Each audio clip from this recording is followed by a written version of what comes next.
No, take.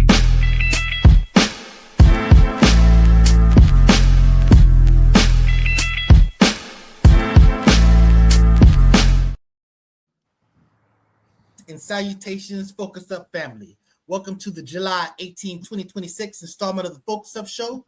We thank you for tuning in with us live every Saturday morning at 9 a.m. on YouTube and various other platforms, or catching up with us on replay. And we ask you to click that like, that subscribe, that bell, and share to support and maintain your weekly Focus Up fix. I am Mr. Nice Guy, nice as in the word Saint spelled backwards.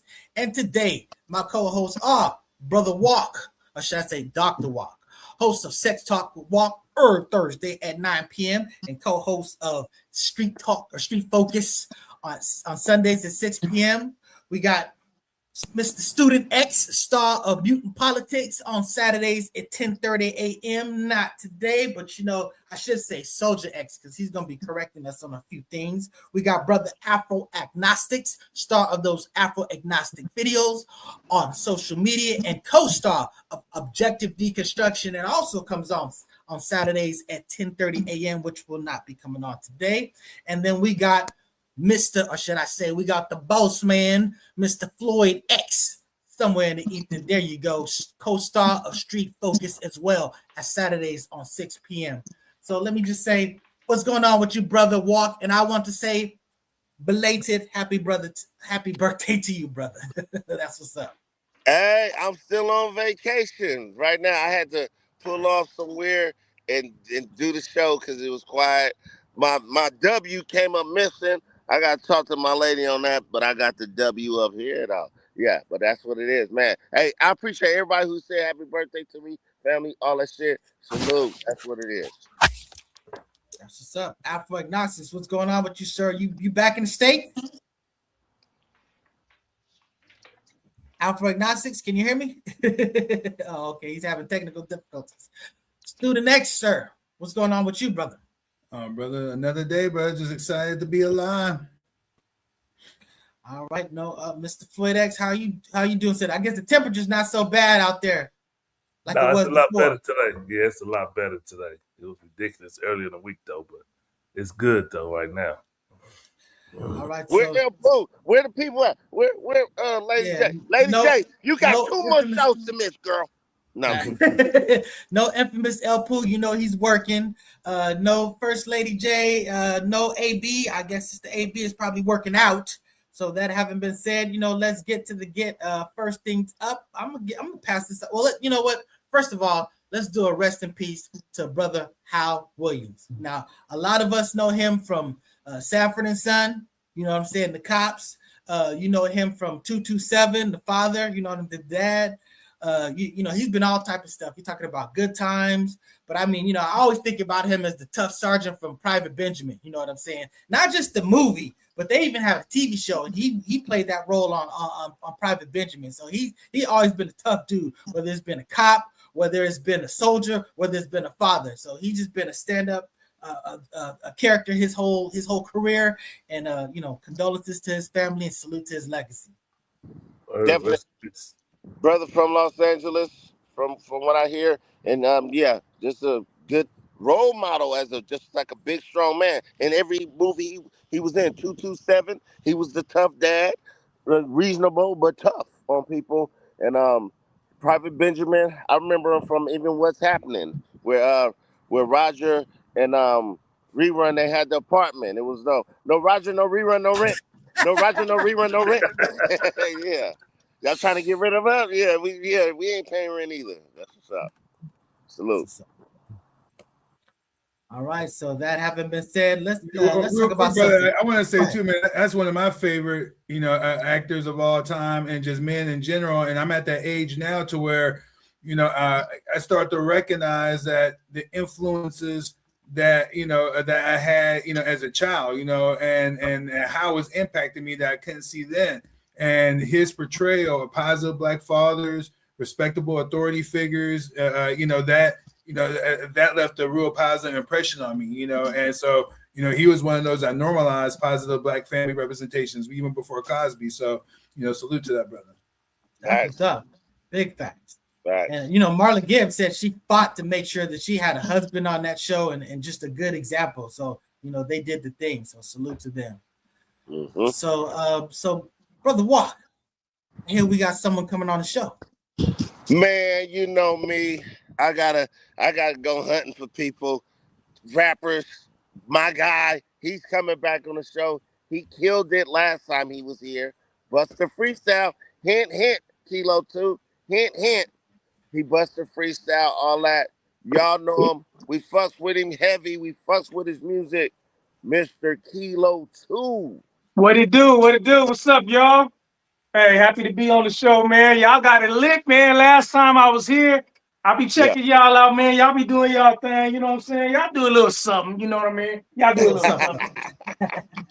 Welcome back, brother. What's going on with you, Kelo II? What's going on with you? What's going on with you? I see what you're doing. I'm on Instagram. I'm on Facebook. I see what you're doing. But let's talk to the people. What you got going on, Mr. Kelo? Man, so look, check it out, man. Yeah, you already know me, Jay, man. You already know how I get down, man. But so basically, I got a few projects coming out. You know what I mean? Some of that stuff been tight-lipped, man. I know I ain't let you in on what was cracking, man. But so basically, you already got the summer banger out called Outside. Y'all can check that out. It's on all platforms right now. Kelo II Outside, man. It's a summer banger. It's cool. Y'all gonna love it. You know what I mean? Also, I got an actual album coming out. You know what I mean? Being released. It's in the finishing touches. Called Rapping in Plain Sight. You know what I'm saying? But yeah, and we got the little thing, man. I'm gonna bring Focuz in on this one though. I ain't let y'all know about it just yet. So this is a premiere right now. But I'm doing a deal with Carnival XO, alcohol, man. You know what I mean? Here's some of the things I got going on, man. I don't know if y'all know about Carnival XO, but you know me, brother. You know I don't drink. Yeah. But check it out. Yeah, right. Check it out, though. The thing is, but you do know how to premiere. You know what I'm saying? You ain't got to drink, man, but you know you premiere, man, because guess what? That's where the checks is at. You know what I'm saying? It's called product placement, brother. I'm going to put you up on some game. You know what I mean? Just have it in the background, and you're going to get paid. Well, how about this? Because you didn't stick to your word. You told me you was shooting a video one time, and you didn't holler at your boy, man. I didn't even holler at me, man. But make sure you tap in with me. Check it out. You know what happened, though? What happened, man, is that we went to go shoot the video, and boy ended up running off with our footage, man. I can't make this up. Whoa. He ran off with our footage, man. I got like about 8 homies hunting him down right now. When we catch up with you, you know who you are, dude. If I catch up with you, bro, you know what's happening. It ain't no talking. It's on site. On site. Yeah, you got my money, and you got my footage. Yeah, and I fed your raggedy ass, bro. And I put you up in a hotel on my dime. Wait. Hey, Floyd X, is this a Vlad moment? Is this a Vlad? wait, Floyd X, you gotta ask him. Hey, you know, Vlad, you know, he normally, when he interview people, he give them an opportunity. Is there any crimes or things that you committed that you would like to confess on camera?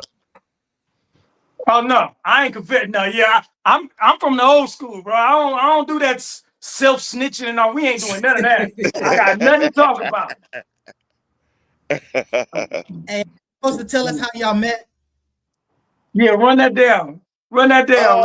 You tell the story better, bro. You tell it. Okay. Now, y'all know JC.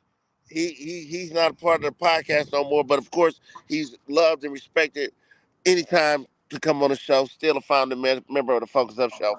But when I was doing my rapping, he was telling me about his boy Kelo II. And I was like, okay. And we talked on the phone. We was on the phone like, okay, so we was supposed to link up or something. But then I go to jail. Now I'm in jail. I go to jail. I'm in jail and shit. I'm in the holding tank. I got my civilian shit on the first night I'm arrested. I'm in there talking shit with my homeboy. And then we mentioned JC, and Mr. Kelo II was in there too. He said, "Who you talking about, JC?" Because he thought we was talking grimy about him. And I said, Right. "No, that's my nigga. That's my homeboy. I grew up with him." Well, like he like I grew up. Oh, he like, yeah, that's my nigga. I was locked up because then we start chopping like, "Oh, you're the rapper. You're the rapper." And then it came to find out we talked on the phone before, and we met Right. before, but then we met in jail face to face, personally, and shit like that. That was Can't around. make it up. You can't make this up. Can't make it up, man. It's a small world. Small world. But hey, Kelo hopped up like, what you say? Who you talking about? JC? He's like, no, you talking about the skinny nigga? That's my nigga. Like he comes pressing me like, Yeah. Hey, but look though, y'all know, man, that's how real niggas get out, man, because there was this new stuff going around where you let a dude talk about you behind your back and all that stuff, bro. We didn't play that. You know what I mean? You spoke like ill you of the gonna murder homie. my It's partner. like, I'm here. He ain't here, but I'm here. What's happening? Right. So you got to be careful about your talking in that county jail, man. Because you mess around and be talking about what you going to do to somebody, and somebody there that love that somebody be like, well, yeah, now you're going to have to do it to me. Right. Brother Kelo. Yeah.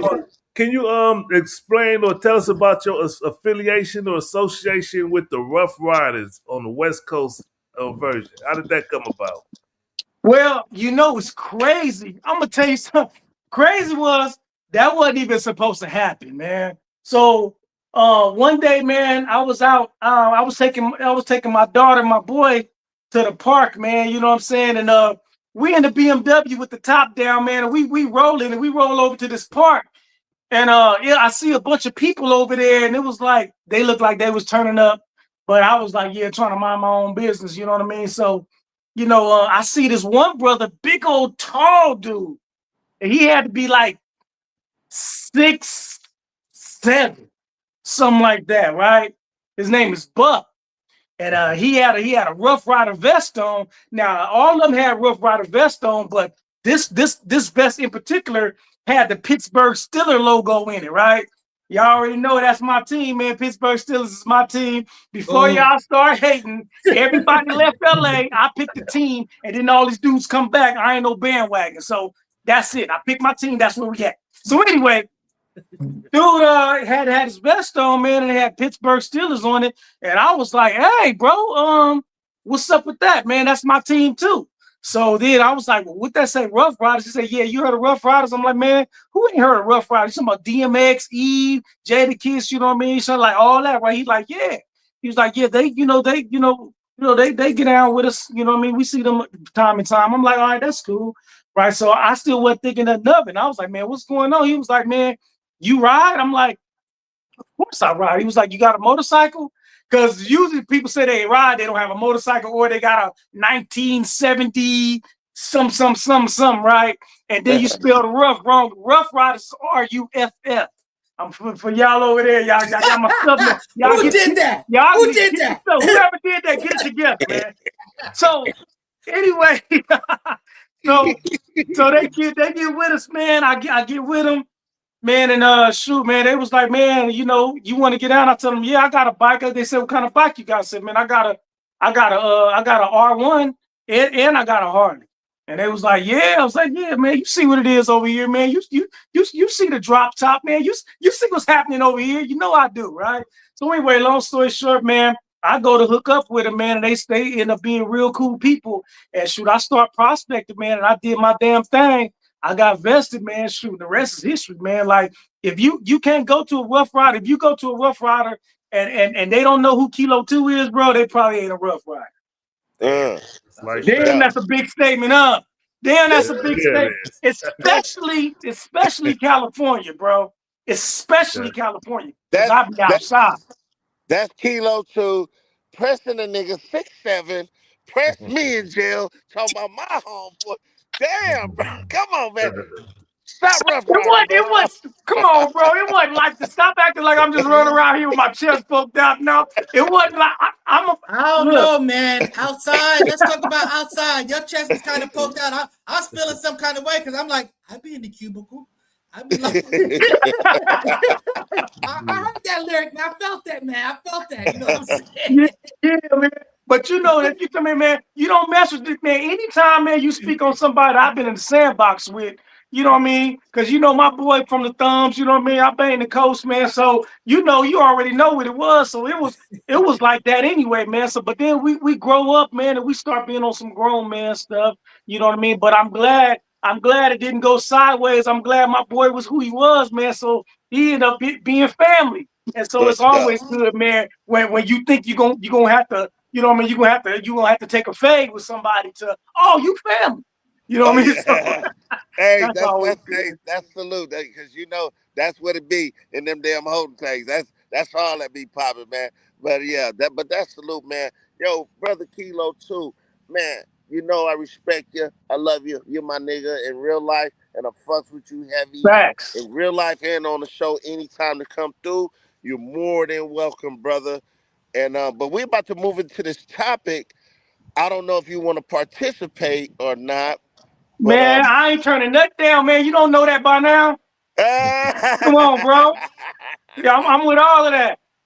Okay. You can't put me on the spot. I don't care what you talking about. You talking about topics, you talking about rap, you talking about freestyle. Nothing. You can't put me on the spot, bro. I'm always ready Okay. for it Well, all, bro. I'm gonna put your ass on the spot because you came Let's through. go. You came through last time. You did freestyle, and we had a rapper on before, and he was a young cat, and that nigga was. And Kelo, wait. So what's up? Is you ready? You got something off the top, or you got something you want to Oh spit man. something? Hey, bro, I'm always ready. Oh Okay. shoot. Let me see. Check it out. You do it minorly. I do it majorly. Salute the $6 million man, call me Major League. Get so much brain, college students say they major me. Knock it in the park and out the park like it Major League. I'm all NBA, straight Laker fools. You barely college grade. So Syracuse, short money piecing up, trying to share a cruise while my chopper's landing on a yacht. This what paper do, a funky attitude. He's so mean. How I feel about you? CeeLo Green. Got your mouth on me, but I see more cream. And my cool whip is a Continental GT. I'm a big fry. You niggas small potatoes. You can't make big fries out of small potatoes. It's my way or highway. That's the ultimatum. Chicks that don't comply, I don't diss them, I just alternate them. They say I hate them, but they never do. My moves are often greater than what Jagger do. Ashton Martin, rich boy, throw some D's on it. I'm so fly, hard to throw some damn wings on it. Get your ass out of here, man. Hey, y'all be having these little YNs come through here, man, with that garbo, man. Y'all need to cut it out. Salute. Get you some OGs on your podcast. You know what I'm saying? Salute. We always ready. Salute. Hey, Salute. well, you know, some people on the show think that old people still shouldn't be doing things, but that's okay. A lot of us do support that. You know what I'm saying? Because you know, we gotta educate them. We can't. Just we gotta educate them, man. We gotta educate them. They can't just run the asylum. You know what I'm saying? Nah, so, let me learn you something. Let me learn you something. Salute. Kelo II. Okay, let's rock and roll. We're about to transition to this topic. Let's go. This is a topic where I was watching this program. She cheated. It was one of these podcasts I was watching. She cheated. Can you take her back? Because, okay, I'm like, you know how you watching something and you just like, what the fuck? My nigga took her back, bro. Like, she cheated. She did it kind of bad. He caught her in the hotel.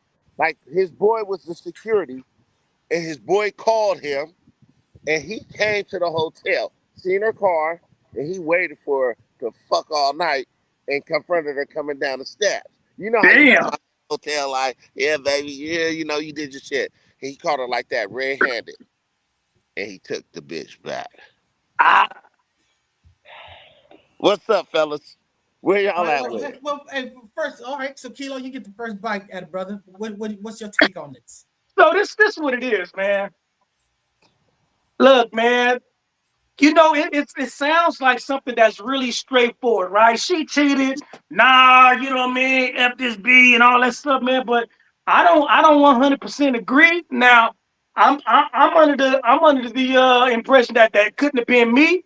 But what I am saying is, you have to dig a little deeper, bro, because at the end of the day, we don't really know the dynamics of their situation, bro. I don't know what, we always look at, oh, she wrong, and bro need to leave her. But here lies the fact is this.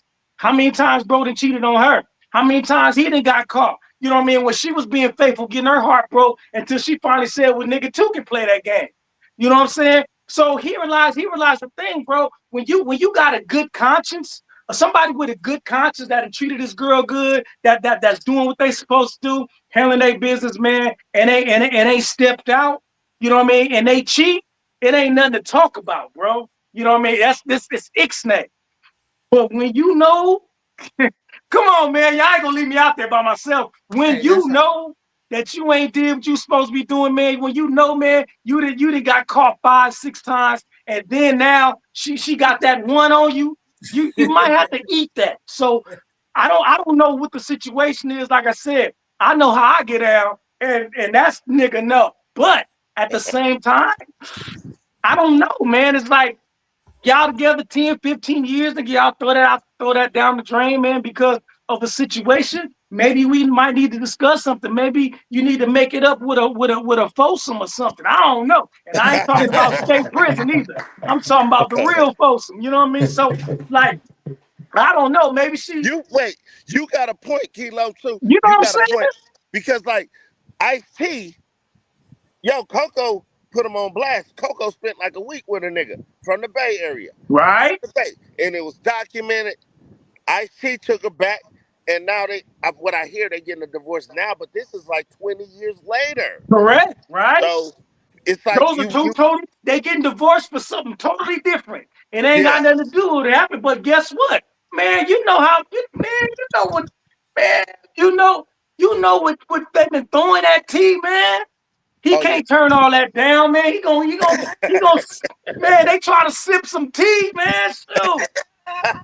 Come on, man. Brother, you already know what it is. Brother Afro Agnostics, what's your take on this? Just a quick. I mean, I agree with Kelo like 100% on point. And then I'll just add, man, I was not putting things out there, but your boy on the West Coast sipping that iced tea was messing with one of Queen Latifah dancers back when he was with Darlene. Anyway, put that on blast. Facts. I mean, I was there. I saw it. I witnessed. I was there on the tour. But anyway, there's no cookie cutter solution. Each relationship is case by case, is different. You know, are there kids involved? Is there like you in prison? I can't expect if I'm in prison for 5 years, she go be faithful. I mean, I fucked up and got in prison. You know, she got needs too, you know. So I'm saying, like, I can't, you got to take those things into account. But at the end of the day, it was interesting how this was framed. It was like, would you take her back? Like, women are known for taking dudes back. So I think, like, you know, we got to take some moral conscience around that. Like, man, women are and then they cheat less. Men cheat, you know, on surveys, 20%, women at 13%. So it's like, how is the people that cheat more are less likely to accept an apology or accept someone back after they've cheated? I mean, that's a lot of nerve, but that's my thought. Brother Student X, what's your take on this? But Afro always be coming with these statistics, but I don't know about that last one at all. You know what I mean? You know, at all, bro. You know, there's too many, you know, paternity tests coming up different. You know what I mean? Suggest that, you know, that men are somehow, you know, it's not like at least equal. You know, but no, I think everybody then said it. You know what I mean? What it is, there's factors that come into play. Myself, you know, loyalty is at the top and the premium. You know what I mean? So I'm not that dude, you know, but, you know, I understand, you know, that people got to look at all the facts and the dynamic of your relationship and all that, you know, comes into play. But, you know, again, you know, I'm not that dude. Mr. Floyd X, you hiding out, but you got to answer this question too. Bring your ass back on. Come on, bring it on in. Come on. Taking it back. I don't think I'm taking it back. You can keep. Oh no! You gotta take all phase. Come on, bro. We ain't turning down nothing. Let's go. My girl cheat. Pretty much, whoever she cheated with could keep her. That's what I'm saying. I think is that evidence that men are more emotional than women? No, it's just saying that it's not mine no more. Mine. That's great. That's great. It's not mine no more. Brother It Afro. never was. Nah. Yo, You know Brother the thing Afro. is, man, these double standards, I'm never cease to amaze me about the double standards, man. You know, it's like, well, a man can be with like 12, 13 women, he a player. You know what I mean? But a woman be with slide on her dude one time and she a hoe. You know what I mean? After taking bro back like 8 times already. After he done had a baby with her best friend. Man. There's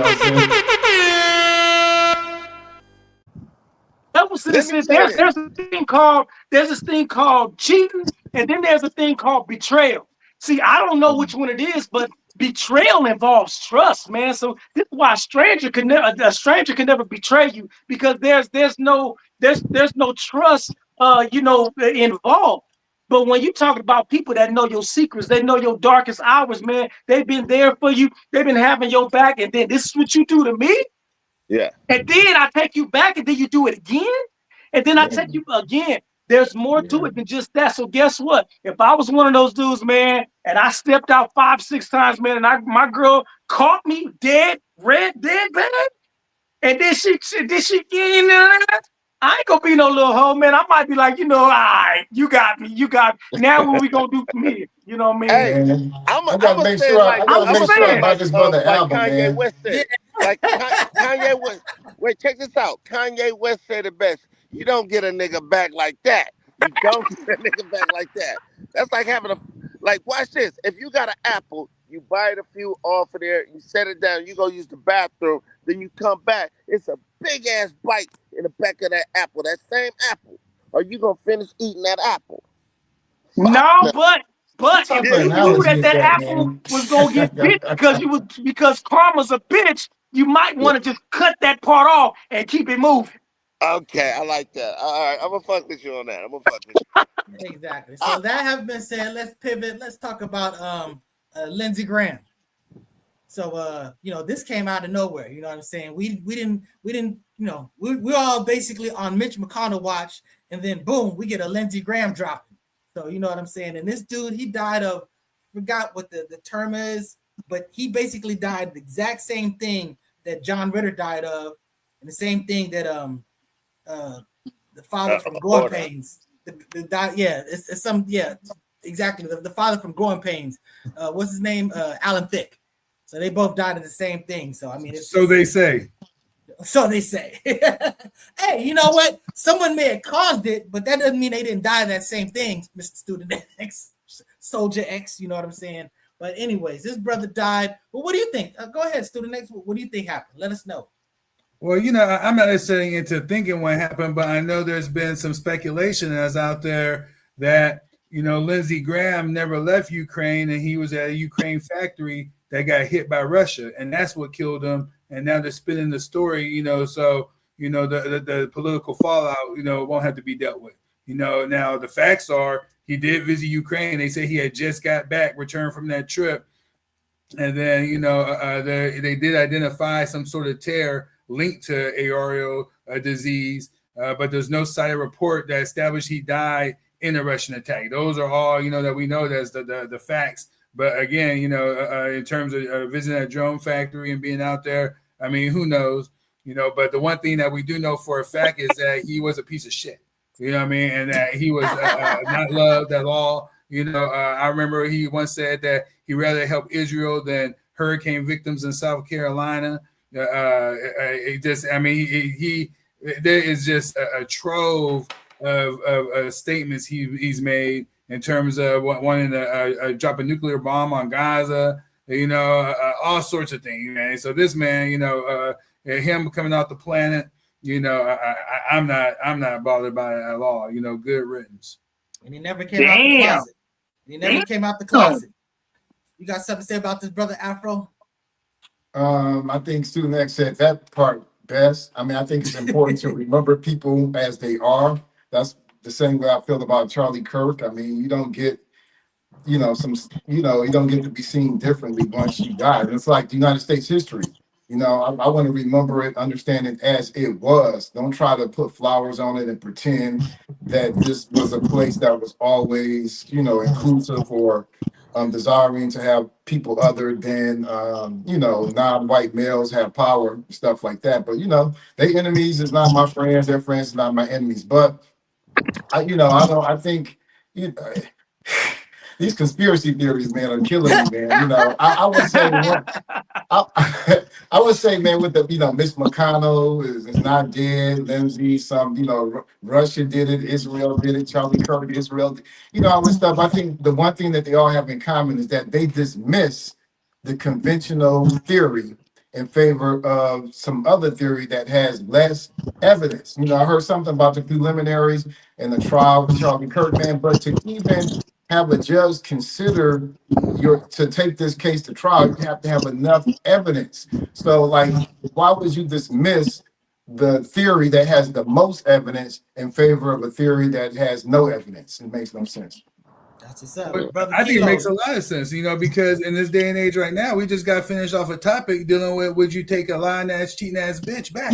You know, and there's a lot of cuts that do exactly that. You know what I mean? And so right now, you know, we've been dealing with liars and deceivers our whole lives. And then now some of us want to pretend as if, you know, they're giving us the straight up honest to the truth, you know, about every damn thing, you know, that's relevant, you know, and that matters. You know what I mean? And so if that's how you want to roll, you know what I mean, and turn your head the other way, that's fine. But it's indicated in how one prepares, how one trains, what they think is important in this hour, you know, is reflected in that, you know. And so then, you know, and then we'll have to deal with the repercussions of our decisions, you know. But right now, I think it's really, you know, obvious that, you know, there is, you know, deception everywhere we look. We can look at our president right now, and he's lying every single day, you know, to the American people. You know, all I'm saying is that I just think we should be led by evidence. That's all I'm saying. Let that take the lead. Wherever theory has the most evidence. And the evidence that the topic was actually, if your girl cheat, can you take her back? That was the evidence. So anyway, but see, she already but here's the problem. Here's the flaw in all of that we talk about. You know what I mean? Because we talking about evidence.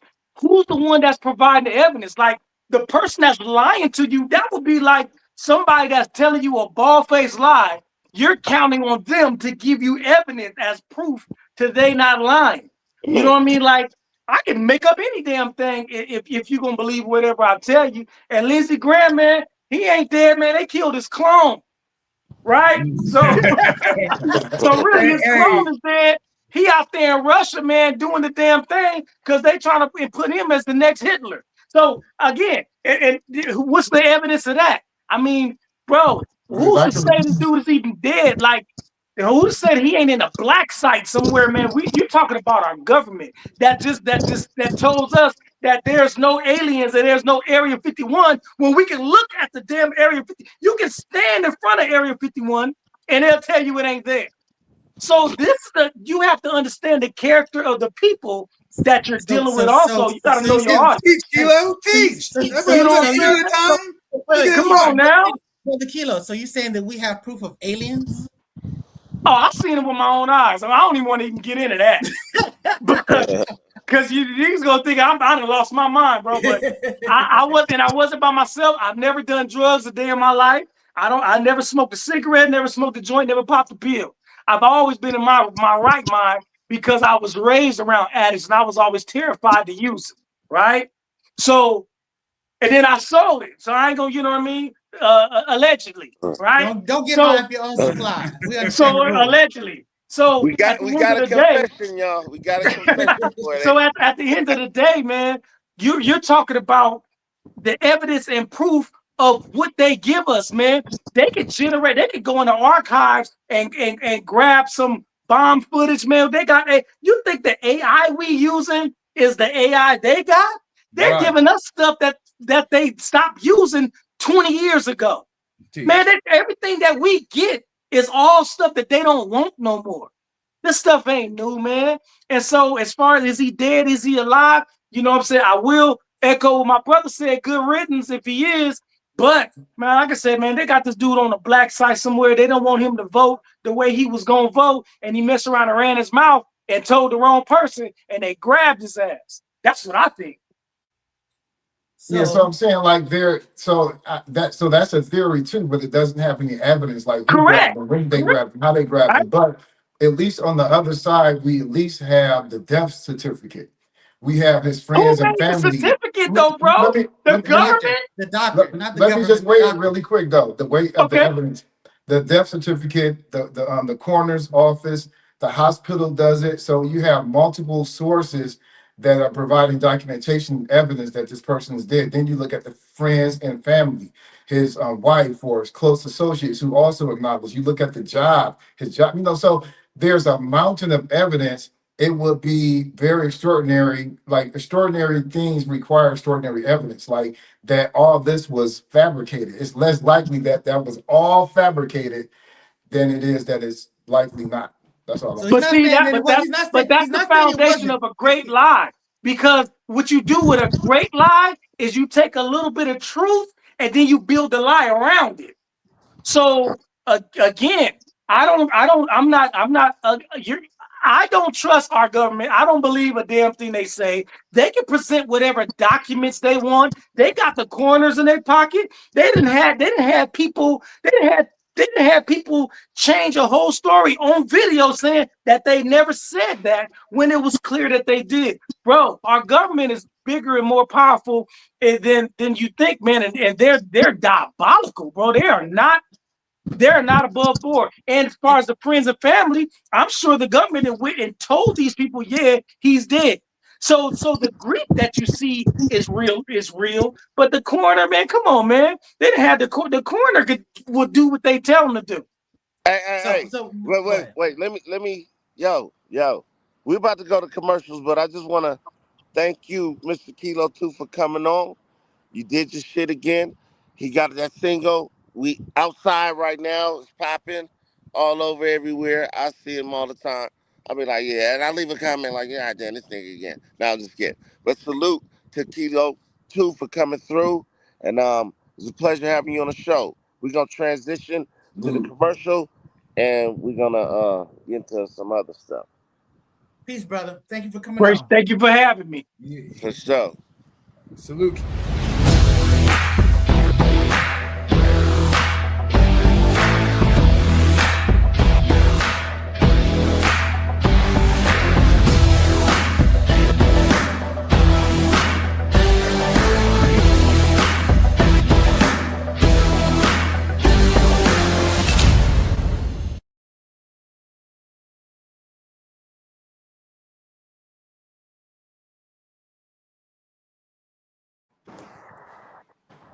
Seven 262-0962. La Brea Trucker for all of your trucking needs. Call the brother if you need something transported across the country.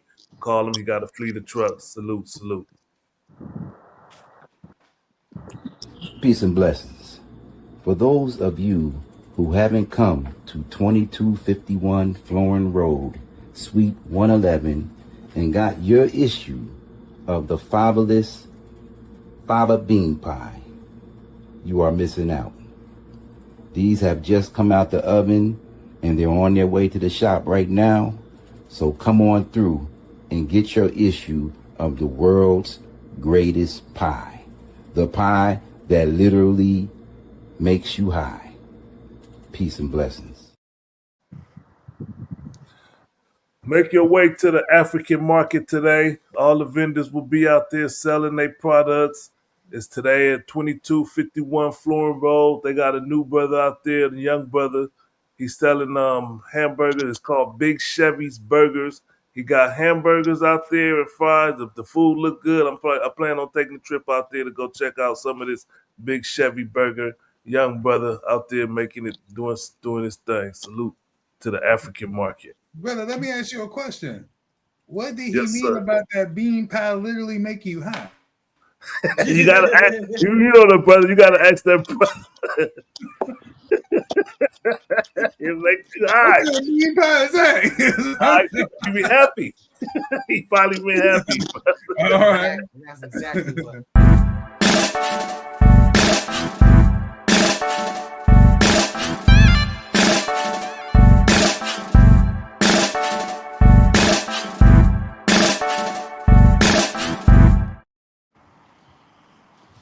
That's gobealive.org. Go get you some of that black honey. And if you want it in person, go to the Petty Vice in Venice or to the Afro City Marketplace at the Crenshaw Mall. Salute, Sister Nidra. All right, let's get to it. Nice guy. Let's get to it. Word. All right. So, and I will say this: the best way to tell a big lie is to tell a lot of truth, a little lie. That's the most effective lie. But that having been said, let's talk about Boosie Badazz getting scammed. Oh, I This thought brother. Oh, well, you not? Yeah, no. I'm sorry. That's because we already talked about those. Yeah. So Boosie Badazz is up first. So let's talk about Boosie Badazz. You know, he paid how much money to get a pardon? $600,000. And so this how the story goes. He went to he was invited by I know a lot of people, y'all probably know Angela Stanton. She was somebody who was pardoned by Donald Trump in his first election or administration. He pardoned her and she became an advocate for helping people get released. So she invited Boosie to the White House, and there was two lawyers there who talked to him. Now she had no real association with them, but he figured that they could help him get a pardon. So he gave them $600,000, and the way the story goes, if they don't get you the pardon, you get $300,000 back. But somehow he never got the pardon. He never got the $300,000 back. So now he's online complaining and he's suing, and people are calling him a snitch because he's suing these white guys for this whole situation. How the hell you be a snitch? This is business. This ain't the street. Bottom line is you contract for something, they didn't give it to you. That's the adult way to go about it, to sue. You know, and honestly, when you do this, when you make these type of moves, you need to make sure you're dealing with someone who has the power to do what they say they can do. I mean, you know, at the end of the day, this dude got conned. He's probably not going to be able to track these people down. They don't have any money. It doesn't matter. You get a judgment against them, you're not going to be able to enforce it. You know, he probably should just ate that instead of, you know, dealing with the publicity of him being taken for a sucker. Because Trump is basically saying, oh, for sure, that wasn't part of nothing, whatever. So, you know, yeah, you got took. You got anything to say about this, Mr. Student X? Yeah. I mean, man, bro. What? So Boosie, wasn't he known to be a Trump supporter coming into this election cycle? I don't know. Wasn't that he one of the ones out there too that was promoting Trump? I don't I'm know. not sure about that. Okay, I feel like he was, but the whole thing is that somehow someone profiled him and figured that he would be susceptible to such a scam. And you know, and that's so funny because Trump wasn't involved in it, you know, but someone came and basically was saying, hey, look, you know, I'm basically an advocate, you know, if you will, you know, someone, you know, who's involved in a partner-related activity and doing lobbying activity. I'm connected to the Trump administration, and I could get some of your partners, you know what I mean, exonerated and get them clemency, you know, essentially, you know. And so he fell for it. But, you know, let me tell you something, man, like, you know, man, you know, anyone who has a little resources and makes investments, you know, you're going to get got. You know, it's just going to happen. You know, I've got. You know, there's a lot of people I know that have got, but you know, you live and you learn, and sometimes you just kind of roll the dice on situations, you know. But right here, you know, Boosie, you know, he definitely, you know, missed some, you know, some red flags more likely in this situation. Apple agnostics, you got something to say about this? Are we talking about the Boosie, the guy that was doing life for that hitman for hire case? They got that young boy locked up. Him? Are we talking about the same one that got his minor son, arranged for him to have sex with an adult for his birthday, or not for his, as a rites of passage to manhood? Talking about that one, the one that used like homophobia to build up his social media brand. Man, instead of doing trans investigations, he should have been investigating who he was giving his money to, huh? Facts, you know, at the end of the day, it's your responsibility. I see Walk trying to get Boosie his money back, you know what I'm saying? So, you know. No, wait. Hey, wait, hold on. I'm on the phone with Pooh Shiesty. Yeah, just wire that. That part, my nigga. I got you. Fuck what Gucci talking about. You good. Oh yeah. Yo, Boosie got caught up. He met some white guys. They came with the the Dulo twins. See, a lot of times people just trust white folks just for being white folks. That's it. He got caught for 600.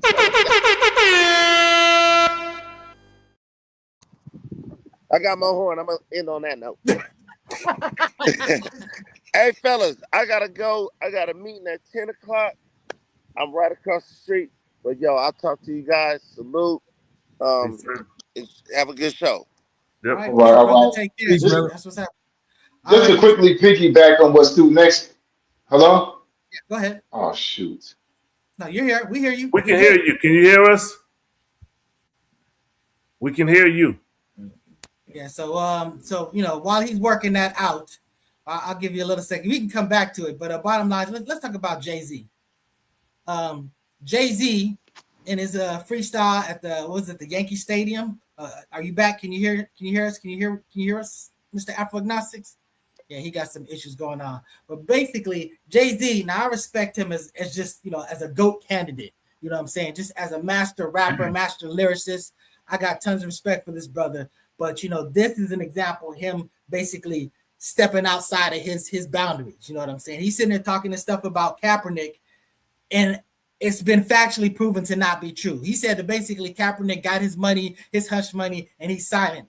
He got his money because he got wrong, but he didn't have to be silent. He's been talking shit the whole time.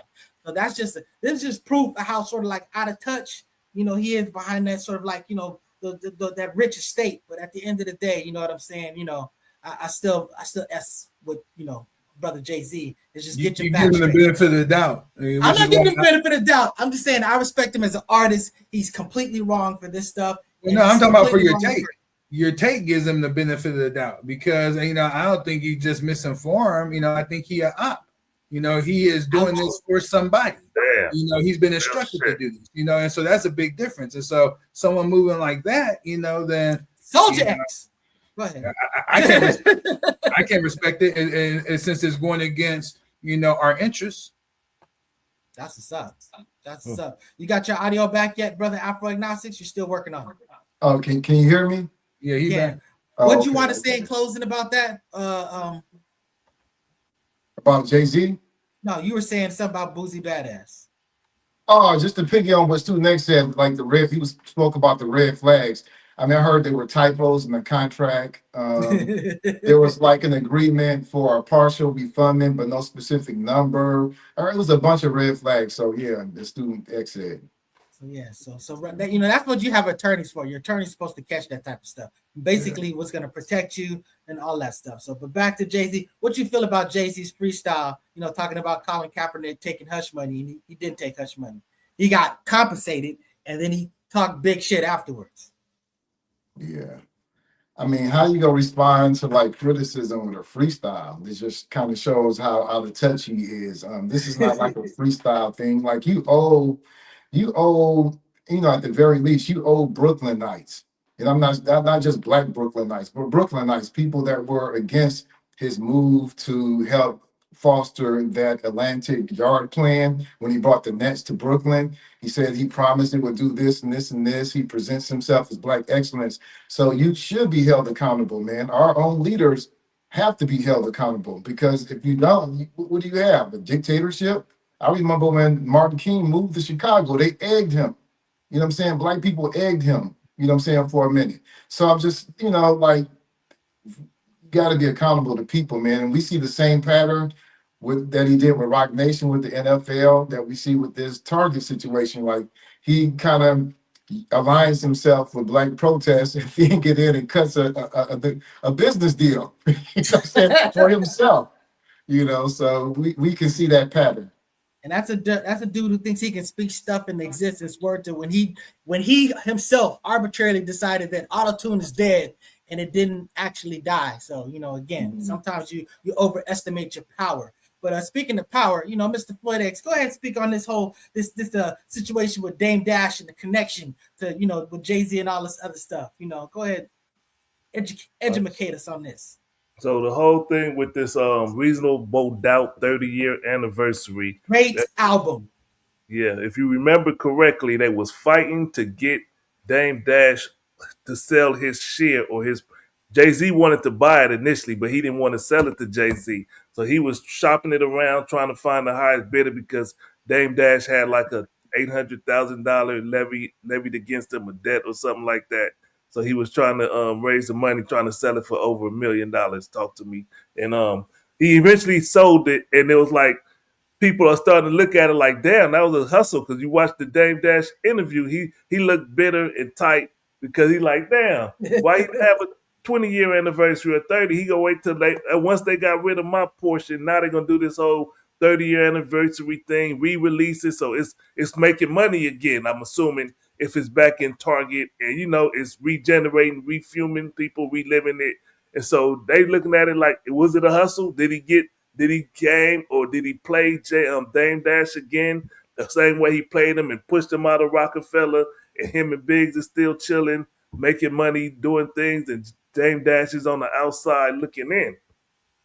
So. Well, I think Jay's just being an opportunist. Like Student X had kind of thought of him as being like a spook or operator, or but all you have to be is a capitalist. He's chasing greed. He's looking at black protests and how that's affecting Target, and he's like, man, Target needs me. You know what I'm saying, to validate, to help with their black problem. So I think that's just, he took that opportunity because he's a blatant capitalist opportunist. Yeah, so he's an op. Let me ask this question. On the whole, all of that Jay-Z done being a billionaire, is he a positive or a negative to the black race or community? I can answer that, but I'll let other folks, if they want to answer first. I don't think I want to respond to that. I mean, okay. I hate to be that negative. I mean, look, he's contributed to a lot of negative to our community. His music has contributed a lot of the negative community. You know what I'm saying? This is a dude who constantly talking about, drugs and hoes and stuff like that. I understand that last album was a grown folks album. I respected the hell out of it. But that doesn't mean that he has a whole bunch of equity in doing bad things for our community. As far as being completely out of touch, I mean, that's a whole nother thing. I really don't know what he's doing with his money. He could be doing all type of charities behind the scenes, or at least outside of my view. So it's hard for me to really speak on a person, what they're doing, not knowing everything that they're doing. But a lot of stuff that I see is definitely not very helpful to us. So what you got to say about the Student X? I think in any situation, you could find positives and negatives. And I think the same is true in this situation right here. I'm sure there's wonderful contributions he's making, to the community. But then, obviously there's some negativity. The question is, if you put it on a scale, does it tend to lean in a more positive direction or a negative direction? And I would say a negative direction. All right, so speak on it then, brother Afro. And I mean, Student X already spoken, man. I agree 100%. It's just like adding signed numbers. You know what I'm saying? The negative number is more, the negative is going to cancel that out. And I think with Jay-Z, we got to remember, he was a predator. He preyed on the black community. I don't mean in a chop with children, but he sold drugs, for years. You know what I'm saying? He saw women, black people suffering, and he made a profit from that. And he only wants praise. That's how egotistical he is. He wants to give credit only when it's good credit. But when it's bad credit or a critique, he doesn't want to hear. He ain't got the time of day. He's going to respond with a freestyle. So yeah.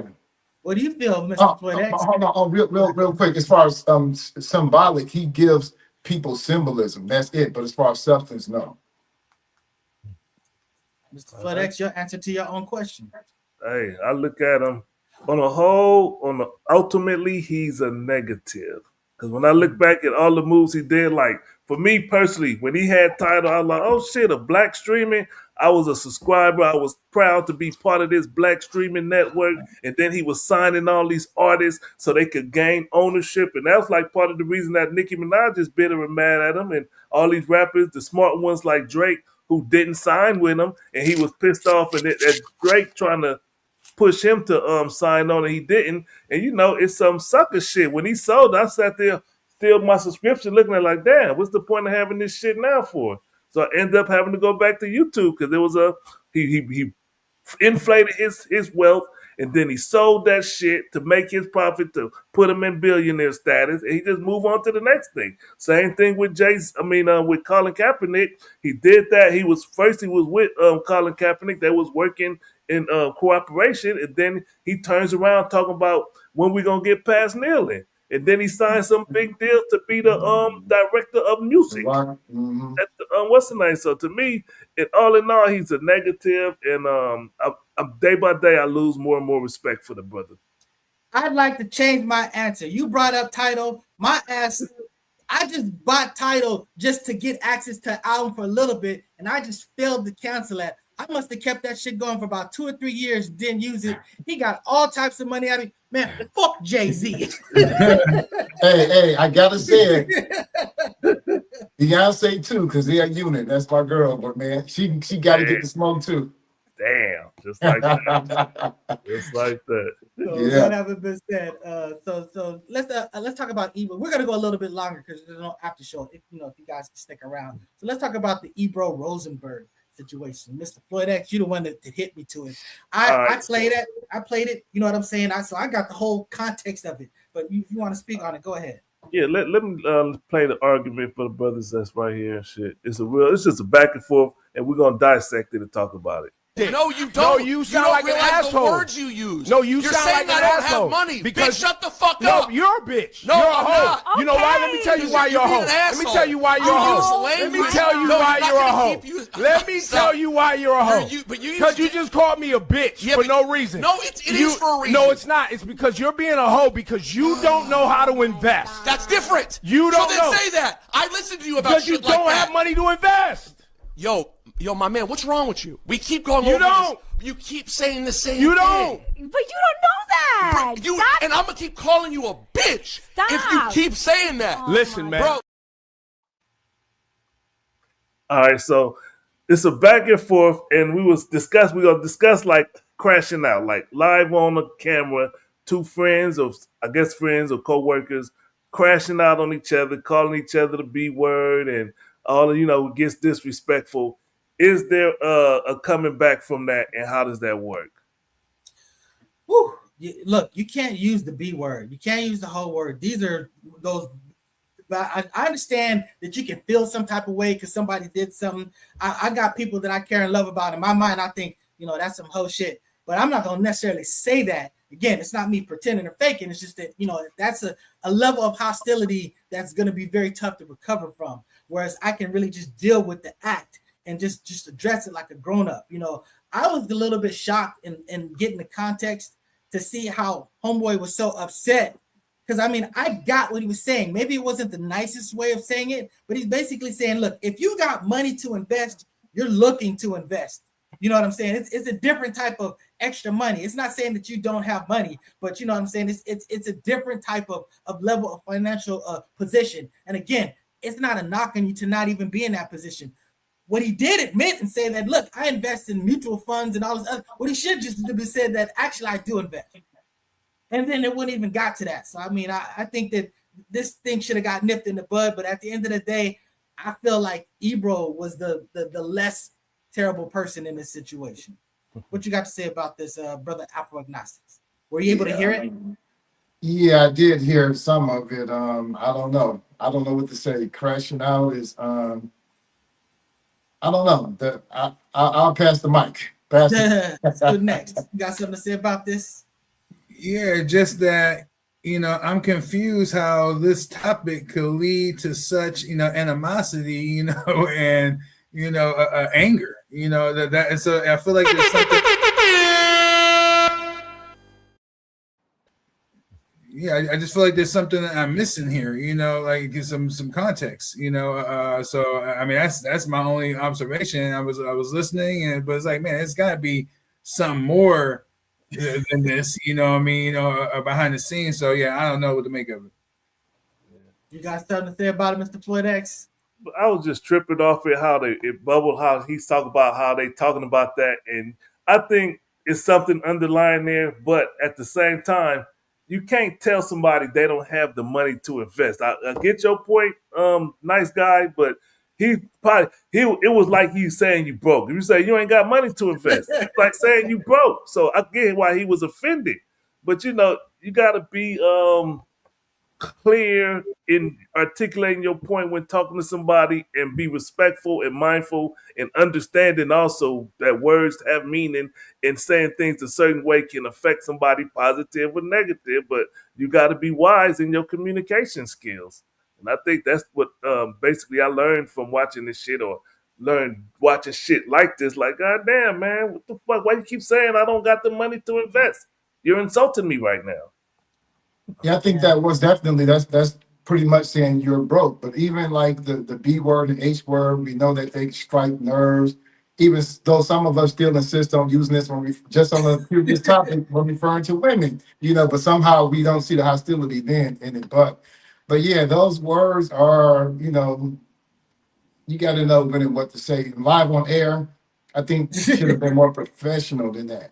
I mean, that was building up. That was building up. It had to be. You know what I'm saying? Because, like you said, it got so personal, inside the situation, and over such a topic that shouldn't create rage at the end of the day. Yeah. 6'5", 240. But yeah, I guess that's right. He's getting svelte. But that having been said, yeah, I'm glad it seemed like they kind of got beyond it, in the same. On air, but yeah, that was pretty ugly and nasty. But yeah, there's got to be some decorum. But you know what? I'll say this: they got a lot of clicks and attention, because we wouldn't even have been addressing it hadn't it blown up. So there's some strategy and everything. Not necessarily strategy in going there, but at least strategy in exploiting it, if nothing else. So So now let's talk about this brother. What's his name? David. How you pronounce that? Oyelowo. That's Yoruba. Oyelowo. All right. So go ahead, Mr. Floyd X. Go ahead and set the table for this. All right, let me play the video. This brother was he's getting canceled, or people are attempting to cancel him and criticize him because of these statements he made on the show with the comedian Godfrey. I like Godfrey, but they trying to cancel Godfrey too because he was complicit. So I'm gonna play the video and then we're gonna talk about it. If I'm being a Southerner, well, you know what? You know what happens to Southerners? If you take the Nigerian accent like this and you slow it down, you put a lot of slavery in there. Facts. And then you start to put a little bit of subservience in it. This is what starts to happen to the Nigerian accent. Man, it goes this because literally, if you're down here and you start to speed it up, and then you start to take all the thing out of it, then before you know it, you're talking like this. Now we are free again. Now we are free. We are released. Hey. Yeah, that was insulting. When you watch it, when I play it back, I'm like, that shit is insulting. I know he probably was freestyling and trying to say something. He just used the wrong words and took it out of. I ain't gonna say it was taken out of context. It was disrespectful and insulting, but I don't think he meant it in that manner. Before you guys rip that person apart, let me just say that both of those two people, particularly Godfrey, is a master impressionist, and they have techniques for going from one voice to another voice. You know that dude Frank Collie, whatever, I forgot that dude from Mad TV. When he goes on the radio and talks about how he does these voices, he like, I'll grab this from that, and I'll grab this from that, and this will take me to this. So it's basically a technique. It sounded terrible to be put out there for public consumption, but I mean, it was a technique to get to a dialect that they actually pulled off after a fashion. So again, it definitely sounded ugly. It's definitely worthy apologizing for, which I understand he did. But I also understand that these people, this is a particular craft that they're doing, and these are tools and a method to get there. Because it's what they do. So that having been said, feel free to rip them to shreds. What you got to say about this? Let me start off with you, brother Student X. But first of all, I'm not going to rip them to shreds.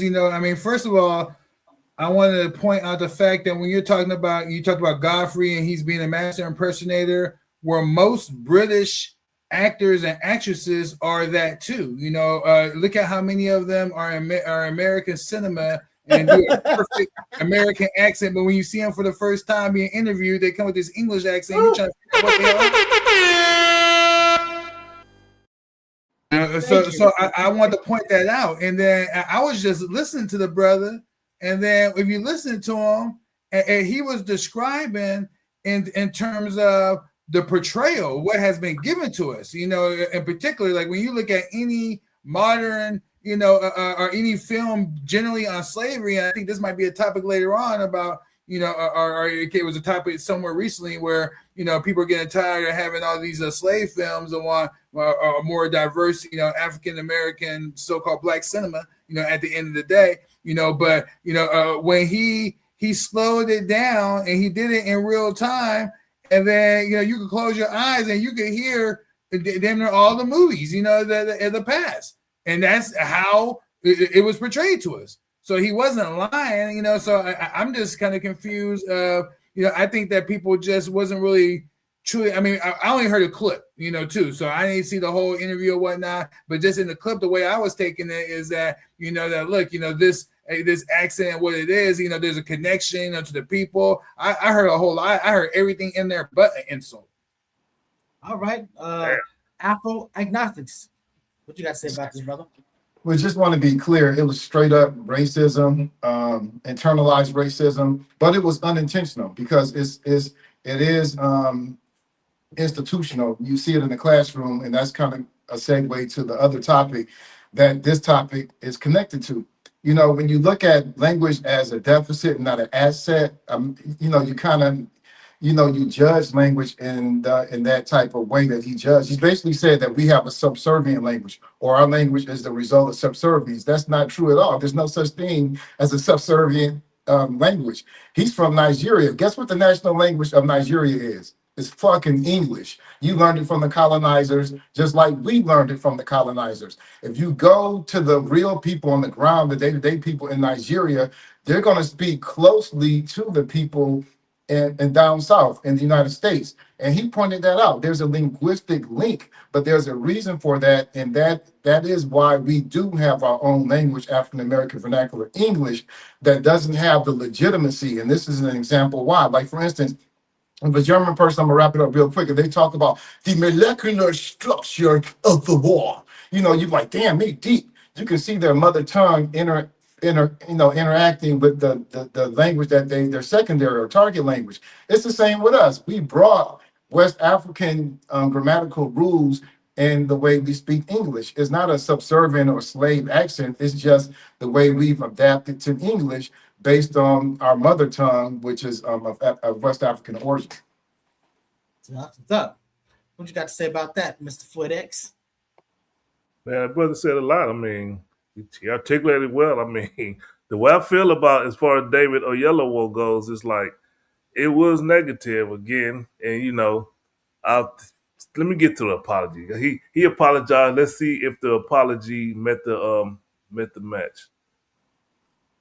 He said, so I want to apologize unreservedly to all those who were rightly offended by my comments on the 154 Africa podcast regarding Southern accents. It was the wrong thing to say, and it's not how I feel. I have nothing but deep respect and great love for Black people of all kinds, especially those from the American South.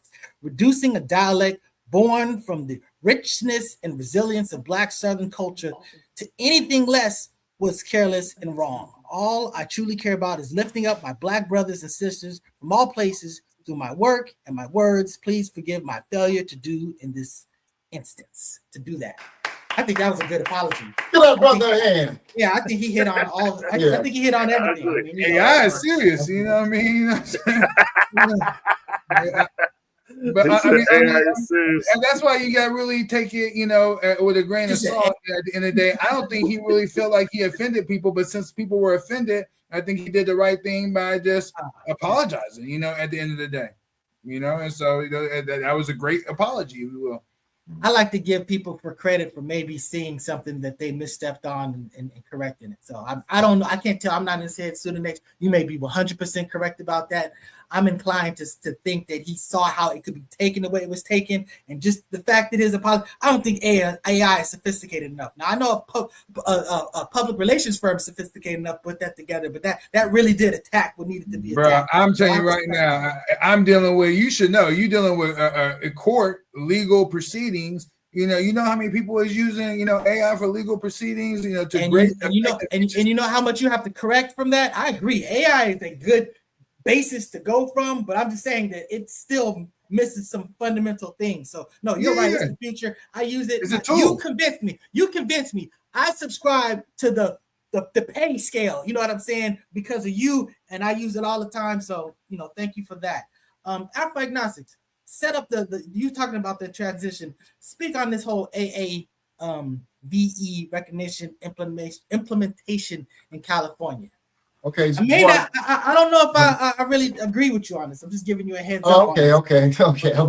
I mean, I would have brought some more references, man, but I'm very familiar with the topic. Linguists, no matter what we think, but linguists acknowledge that African American vernacular English is a separate language, or at the very least a dialect. Just so the audience knows, the difference between a dialect and a language is political. It's purely political. But yes, African American vernacular has its own grammatical rules, like the to be verb, the way Black people use it, or how we drop consonants. Like as an example, one of the famous rap labels, Def Jam, is actually DEATH, because Black people used to say fresh to death. But the way Black people say death, they drop the double consonants. And that's kind of consistent, throughout Black language. That's just one small example. But think about some of your favorite Black songs. A change go come. Now, how would it sound if you said a change is going to come? That's not going to work. That's not in African American vernacular English. So, there was a thing around this in '96 with the Ebonics resolution. Jesse Jackson and others initially spoke against it because they didn't know what they were talking about. They didn't talk to linguists. So this service, the Black California United Early Care Education, is trying to legitimize that language and use it in early learning. Not use it, but use it as an asset in the classroom to teach students how to speak, proper or standard English. That's the correct way to say it. Oh, so what you're talking about is basically you're still teaching them basically how to code switch. You're not basically just because I was in. Sorry, go ahead. No, it acknowledges that they already come to school with a home language already. And that so your job is to treat them like an English language learner, okay, and give them the tools to speak standard English, but also don't put down their home language. Teach them how to code switch. Like a good example of the dude you was talking about earlier that passed away. They had a skit on Sanford and Son where he was Smitty, and the other white cop couldn't, was talking this white language. And then they have to look to Smitty, and then Smitty have to break it down, to where they can understand what he was saying.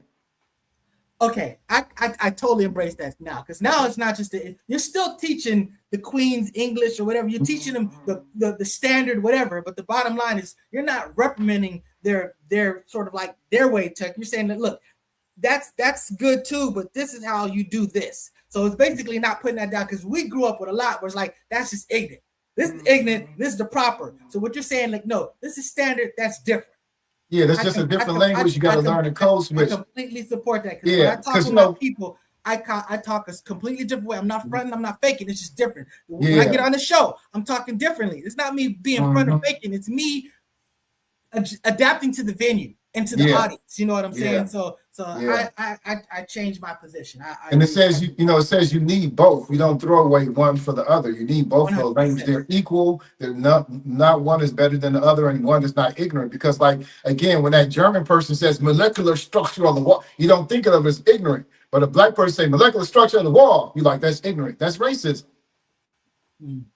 And again, it's also when you deal with different languages, some things don't translate. So sometimes you need that actual thing to communicate something. You know what I'm saying? All these different languages. That's one thing I learned about when you study Hebrew and all this other stuff. There's just certain Spanish. There's certain concepts in those languages that just don't translate to the culture here. So that's why it's important to maintain that. And I always say that, look, it's good to have analogies and references to sort of like bring people to some familiarity to understanding what you're saying about. So that having been said, through the next, what do you have to say about this?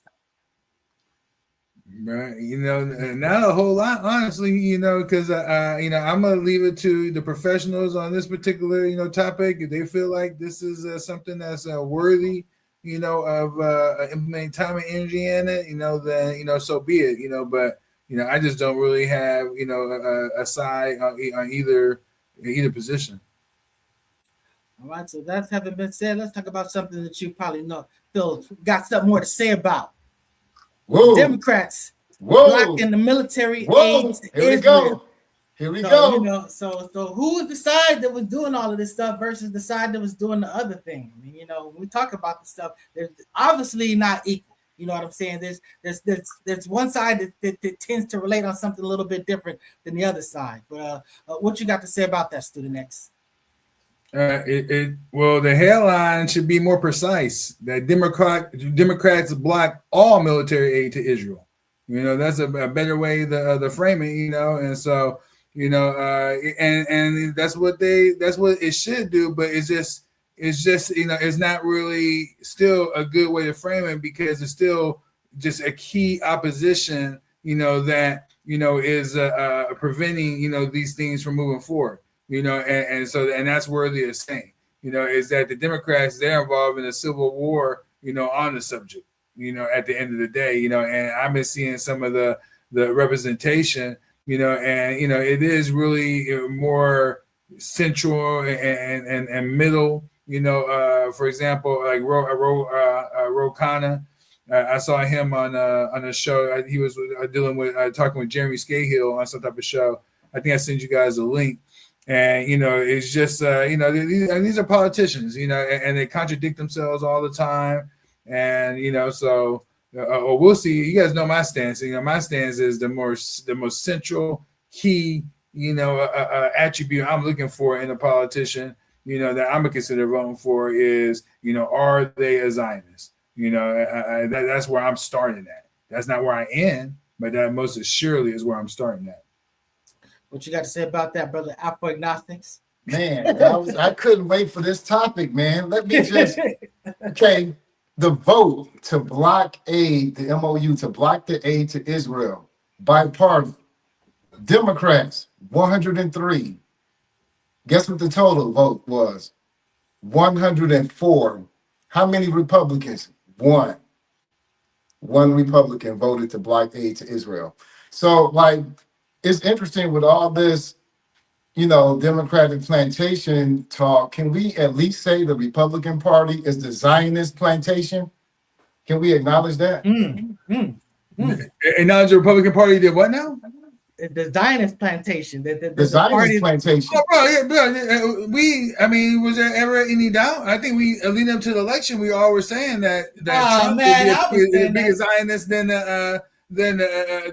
any Democrat. Okay, so you should lean when you talk about a candidate and leaning, or that being the litmus test, then you should definitely lean towards the Democratic Party more so than the Zionist Plantation Party, because look, more Democrats voted to block aid than didn't. And only one Republican voted. So if Democrats controlled the Congress, they could actually block aid. They could block the Zionists at least for a year, that $3 billion to Israel. They could, but this is not what this is about. They're not going after Zionists here. This is, anti-Trump, policies. This is more mixed into this than just one particular, type of subject, right here. Anytime these bills and these AIDS packages come through, there is always what they call the bacon, always, inside of it, and so ultimately, the Democrats are not trying to help Trump right now. They're coming to this midterm election, and so their position is real solid. But again, all you have to do is go look at their total vote, of these candidates, and of these representatives. How do they vote on these issues? Where do they stand? Where have their statements been? And so the frame, Democrats is, the Democrat Party is anti-Zionist. That's not true. There are plenty of Zionists on the Democratic side.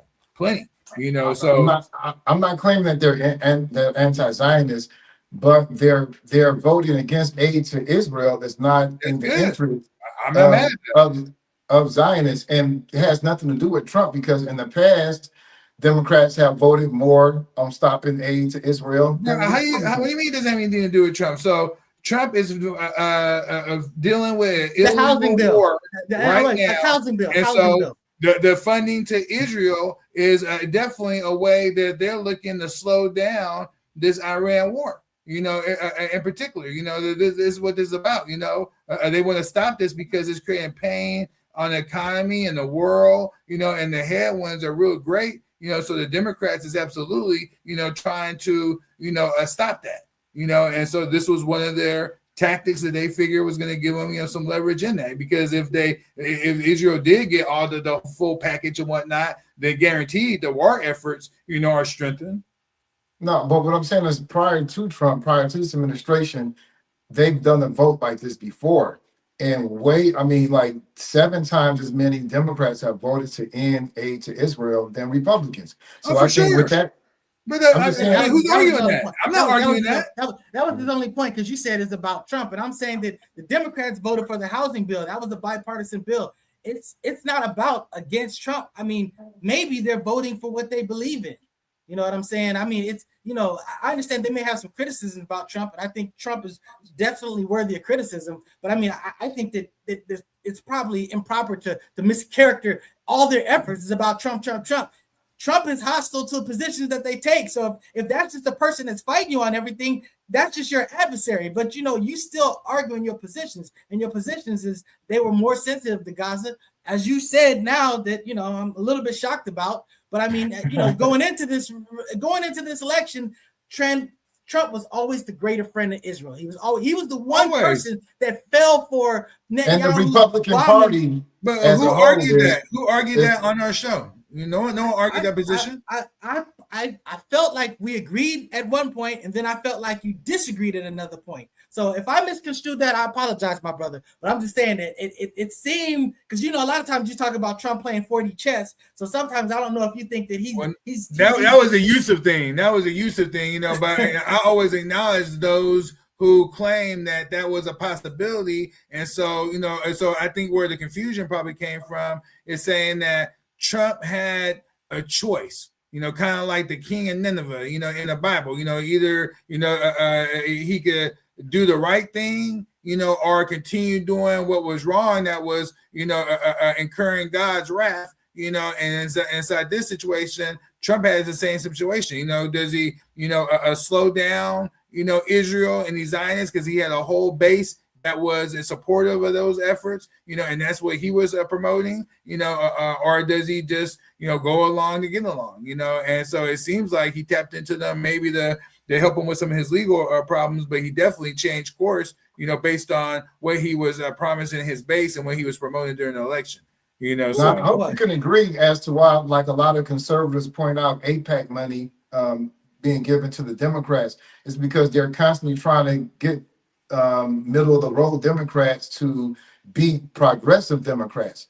So because they're not, they're not as giving or as Zionist as the Republican Party is. The Republican Party is the Zionist plantation. That's why they never put AIPAC, because they already buy into Israel already.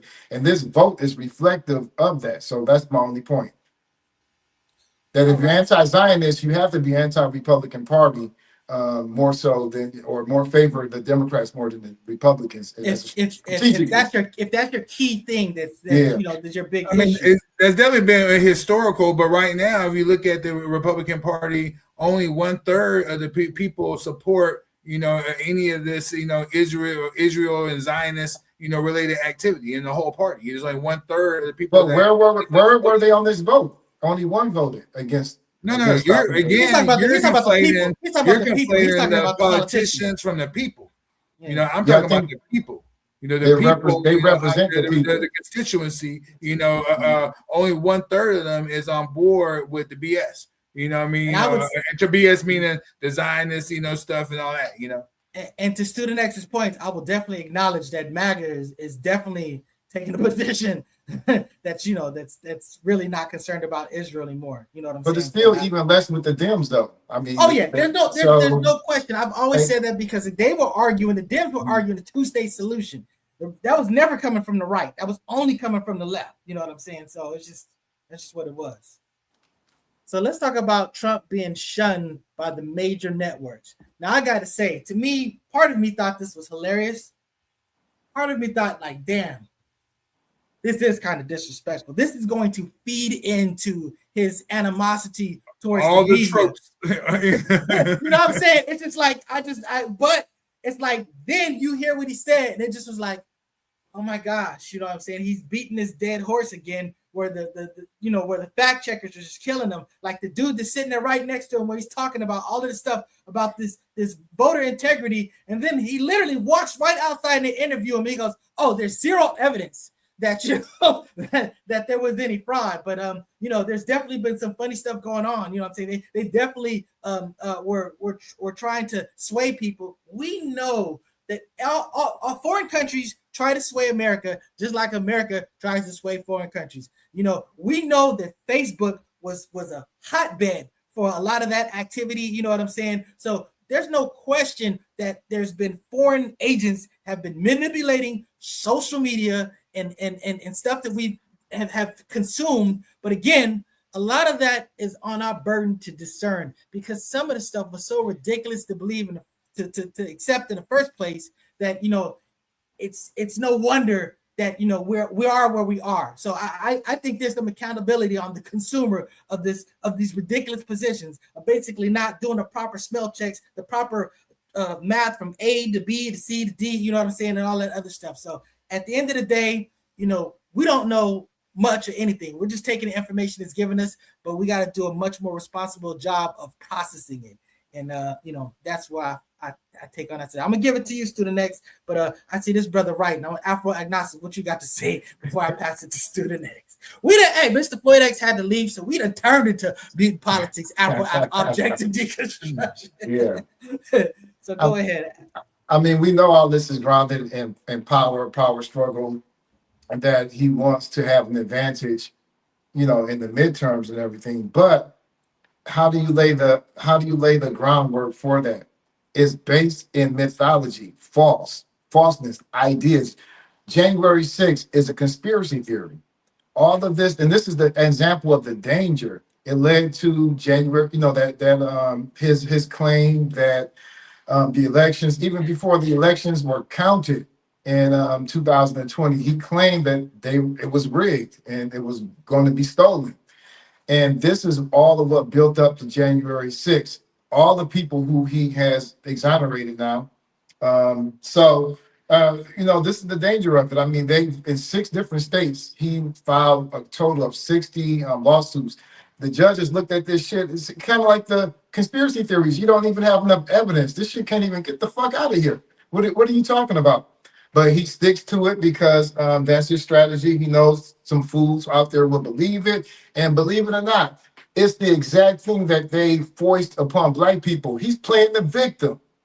He was victimized. They stole the election from him. And then the same thing that they decry. What is it? Culture. What do they talk? Cancel culture. He talked about in that speech. He wants to cancel or take ABC and CBS off the air. He wants to get the FCC. Who? ABC and NBC. Yeah, he already went after NPR, PBS. Where is this cry about cancel culture here? He's shutting these medias down, and the corporate public broadcasting has 1,500 local affiliates. He shut all that down. But anyway, this is just setting the stage again for another January 6th. If he doesn't get the outcome that he's aiming for in the midterms, he's setting the stage just like he did there. He's already telling his folks in advance, and they know that they're going to be exonerated. So anyway, that's a lot more to be said, but that's the problem with conspiracy theories. Student X. The problem is, I think that a lot of people are not really having a full comprehension of what's going on. There is already a civil war already, taking place in the country. It's just the fighting and bloodshed haven't started, and I hope it does not break down to that, but you just never know with these things, But right now, in regards to this, to the information that Trump wanted to pass, these networks, whether you agree with it or not, these networks have no right to suppress a sitting president of the United States of America, here in this country. No right. period. And so, I'm totally against. Give an example of that, though. I just want to.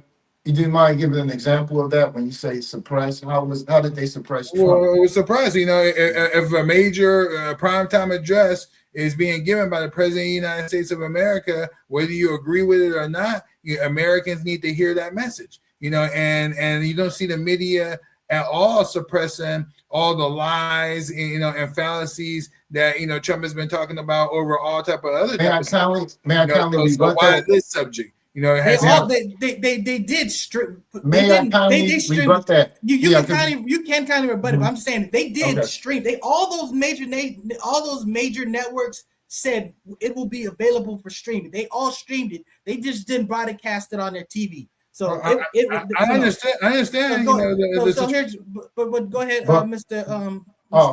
Just real quick, I want to cover just that part because the article that he put into the links did show where they didn't show Obama's prime time either, and they show other presidents whose prime time or special addresses have not been aired on prime time on major broadcasters. Major broadcasters. So he's not the only one. So I'm saying that no matter who it is, I remember controversies in the past. I know he's not the first one that has been shunned, by the media for whatever the reason is. Not necessarily shunned, though. It should not happen. These are private companies. They have primetime shows that they have commercial relationships. They're not obligated to show. Sometimes they do it, but they're capitalists. The only role of American media and why it has a presence here in America in the first place is to inform American citizens. And then if you're not in the business of doing that, which many of them aren't, is more propaganda anyway, but then that's a problem, and so like I said, I feel, that, that was a line they should not have crossed, especially given the climate right now, where you have a lot of the country, the big talk around the whole entire country is this fusion of Israeli, military and politics, and here with America and the influence that they have, and here we have major, news networks that absolutely, have a Zionist influence at their top ranks in ownership. Now, not, allowing the President of the United States to make his address live on their networks. The optics of that, what do you think that's feeling? Now that doesn't sound very capitalist of you. I mean, that sounds like, because I would say that the purpose of the media is to make money. They literally make things that people. That's not the purpose of media. That's the purpose of the media. That is the capitalist media. Is a form. All these you have a private media. You got PBS that may Channel do something 3, different. CBS, NBC. These are the free stations. They are media companies, businesses that basically create content and then sell that content to commercials. They do. So that's what they're doing online. So again, they're like, look, we have this TV format. We also have this streaming format. So we're going to give you access to it, but we're going to still make our money on our show. So again, we're not suppressing it. We're just not playing it there. To me, this is an optics thing. This isn't so much of a suppression, but I do get now, again, maybe there's some people that don't have access to the internet and they would be suppressed. You know what I'm saying? But at the end of the day, a lot of it was like, it's kind of bared out that, the arguments that he was making was was basically a lot of the same stuff that he was doing before that had no founding, that no evidence. You know what I'm saying? It just was. He's like, basically, I am what I'm doing that you didn't know is that what do you call it? It's no longer being a secret. I forgot what's the proper term when it's no, when it's like restricted. Classified. Declassifying this information on what China actually did. But again, the stuff that he declassified that China was doing, I'm saying that this is stuff that everybody does. Like, so I'm not surprised. They said China did. What he described as far as the voter rolls in an area, multiple news channels have said this is public information. Like anyone can access this information with Google. And then I actually did go to the website. There was no evidence or anything, any documentation of any study. You know, he referenced a website that you can go look at. It was just a repeat of what he said online. Again, you know, because it's all based on that fraud. That 2020 election was stolen. Look, his explanations have not even been coherent. They just keep changing over time. Before it was the Democratic machine. Now it's China. You know what I'm saying? That was the deep state. They set the stage, man, because he can't win this election, especially if they're about to do what we think he's about to do, which is potentially send boots on the ground in some parts of Iran. Oh my goodness. You know, then there's going to be American casualties, and that's going to absolutely make it to where, you know, a lot of Republicans are not going to be supported, you know, in this election cycle. So right now, to me, it looks like, you know, the stage is being set, you know, for this election, you know, that's coming up, because, you know, he has among the lowest rates of, you know, of people being happy and satisfied with him. And then one thing you have to factor in is that because he's a fascist and he has fascist, you know, aspirations, and there are others, you know, that are working towards that. Fascists have to attack the freedom of press, and that's what he's doing. So the fallout won't be as bad because he's already attacked freedom of speech. That was the role of Charlie Kirk on college campus, to attack freedom of speech. You know, that he's the person that's out here applying censorship to media, and yet a lot of the conservatives and Republicans cry about cancel culture, and he's shutting down local, independent media. You know what I'm saying? So that's the thing. And then up here talking about they won't show my prime time because you're talking a bunch of conspiracy theory bullshit. That's part of the reason. Okay. You think that he's really go ahead. Go ahead. I'm sorry. That was it though. I was gonna say, you think that he's gonna actually put boots on the ground in Iran? I think he shouldn't, you know what I mean, it'd be ridiculous if he did, you know what I mean, but you know, who knows how he's being steered, you know. He's got to cut his losses at some point. And that might be his trump card.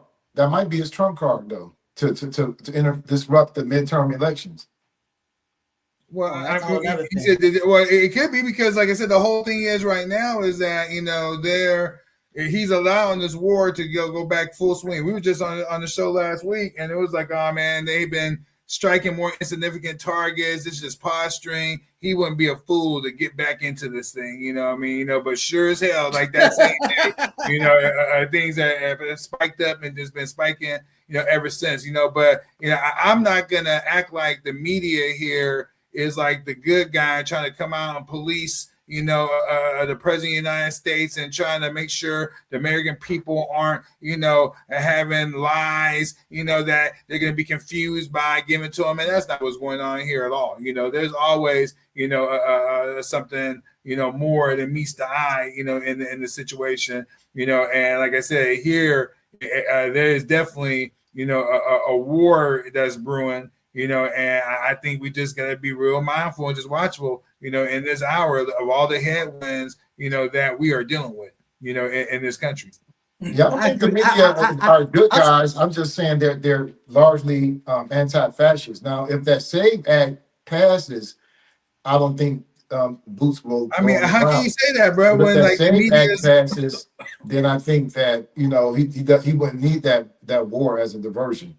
But I understand how you can say that, though, in terms of the media being anti-fascist. When you say that media is anti-fascist, when you look at the majority of their revenue in terms of ads, you know, where it's coming from and the industries that are supporting them, you know, these are, you know, fascist, you know, wicked entities, you know, in a lot of ways, you know, based on their activity across the world, you know, what they're doing, you know. So again, I can't put the media, like, I can't act like they're doing us a favor. Okay, what goal or a purpose are they serving themselves by not allowing Trump to come on and talk about these situations? So I would say that I don't think that it's their responsibility to police. I mean, honestly, we're supposed to get access to everything and be able to make our own decisions. So it's not their responsibility to police. But what I think they're doing is that they're basically figuring out how they're going to work their money.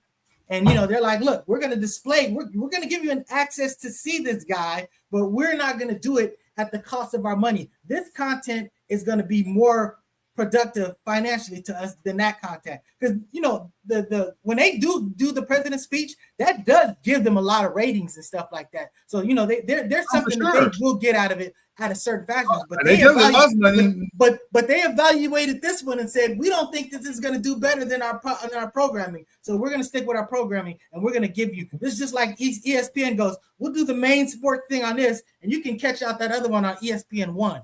You know, so. I was going to say real quick, one insult that's constantly hurled at the media is that the media is liberal media. Liberals are generally not for fascism, but in this case of where we live, that they're liberal fascists, and then you have the right, you know, the hardcore fascists. So that's what I mean when I say there's some anti-fascism in liberal media that's not present. I don't charge the media with being liberal. So that's why I don't look at them as the good guys. I'm just looking at, you know, these people are less venomous than these politically venomous than these groups. So they position themselves differently. You know, it's just the market. Yeah, and they're trying to make money. You know, they're trying to make money. You know, for sure. You know, but who knows? More money on the other side. I'm sorry. More money on the other side. I'm sorry with the union, not the Confederacy. Yeah, there's more money on the conservative side, Mr. Student X. They get the they get the bigger ratings. You know what I'm saying? That, you know, the liberal side is you know, they don't get the views and stuff. Like CNN doesn't do as well as Fox and, you know, all this other stuff. So I mean, you know, CBS does way bigger numbers than ABC and NBC. So I'm just saying that if you're really going after just money for the sake of money, you know, you'll just be going for that target. Now, granted, if that market is already captured, you might be relegated to other markets. You know what I'm saying? But, you know, again, I'm not trying to get behind the mindset of the psyche of what these people, and I'm definitely not to position them as good guys or bad guys. But definitely when I watch CNN and I watch Fox, you know, I definitely see one network is a less friendly to fascist position than the other. Oh, no, I mean, they all have they're all typecast for, you know, their audience, you know, at the end of the day, you know, so, you know, it is what it is, as they say. So is there anything in closing that you would like to talk about that we didn't, because we pretty much discussed everything. So an event that there's something that you want to get out, that you want to bring out, I'm gonna start with you, Student X, and then afterwards, if there's something that you want to talk about, Mr. Apple Agnostic, we can talk about that. I mean, right now it's just that speaking the media is about, you know, what's not talking about. You know, we were talking about evidence and information. When you have an entity that does not share and give that, you know, then already, you know, there's some lies by omission taking place. Like there are claims of American casualties that are being talked about right now with the latest strikes that Iran, you know, is involved with. And Iran just, you know, there is just, it keeps being this more talk of this nuclear escalation. And this is not going away. And it is getting, you know, more of a reality, you know, that the United States can use nuclear inside of this particular conflict, you know, which would change the world forever, you know, because there will be a retaliation and who knows where things could go, you know, from there, you know. But right now, one of the other things that I'm kind of looking through my notes, you know, that I have put down, you know, there is let me go ahead and just shift to based on what I just said right now. You might want to respond to that while I go through my. While you're doing that, I wanted to say that I was going to ask you about that. I was like, where are we with the nuclear threats? It seemed like we were like at DEFCON like 4 or something not too long ago, but you're still saying that basically that nuclear threat is still on the horizon. Oh, bro, it's only gotten, you know, more serious, you know, at this stage. You think it's gotten worse? You think it's gotten worse? It's got worse because, again, of this ongoing conflict, both with Russia, you know, and then now the situation with Iran. The situation on Iran's side is that Iran built its, you know, its whole infrastructure in terms of military infrastructure based on being able to withstand a nuclear attack. You know, so right now, even if they don't have nuclear assets, which is being suggested that they do, that, you know, they wouldn't deploy it until after, you know, they are hit, you know, with nuclear, you know. And so then at that point, you know, then, like I said, this whole thing could just go in a whole different direction, and it's all based on what the United States escalates, you know, to. and be looking at the frustration that's taking place by Trump, and this administration on their lack of effort to make the Iranians capitulate. That's a real possibility. And like I said, going back over to the Russian situation, Russia right now, has been having serious dialogue and discussions within their own, political and military ranks of needing to reestablish the red lines that the West could establish. And one way they talked about doing that, is by deploying a low-yield nuclear weapon on one of their hypersonic missiles, that will not be intercepted by any sort of, Patriot system or other type of, a missile system, a missile defense system. And so like I said, nothing's changed. And then right now, again, going back to Iran, with Trump, recently deciding to hit, the desalination tanks in Iran. I don't know if these people are stupid, or what, but Iran only relies on maybe like about 3% of its water from the desalination plants. But when you start looking at, these the Middle East partners of Israel and the U.S. in that region, they're in the desert. Their whole existence is based on having the desalination plants being, in effect, as well as energy, because it's always 120 degrees there, at this time of year. So Iran is going to strike those structures, and then they're going to start forcing mass exodus, out of these regions if necessary. They've given the U.S. only a few more. I want to say a few more hours, if you will. It might be like maybe a couple more days, but they basically came out and told the U.S. that, look, if these escalations don't stop here within the next few days, that we're gonna just go to full on no holding back any of our attacks and treat this as if we're back onto a full on conflict. Right now, it's just been dealing with escalation ladders. And it's been real predictable in terms of how that's been going down. But, like I said, both these situations, both in Iran, as well as Russia are seemingly about to escalate. And then that's not good for the region, for the world, for the economy, so yeah. So I'm gonna let you respond. I had a question for you, but I'm gonna type out my question and come back to it. But you got something to respond to about that Afro agnostics? All the stuff. Well, not in particular about that, but the earlier discussion about the evidence. Again, I think that extraordinary claims require extraordinary evidence.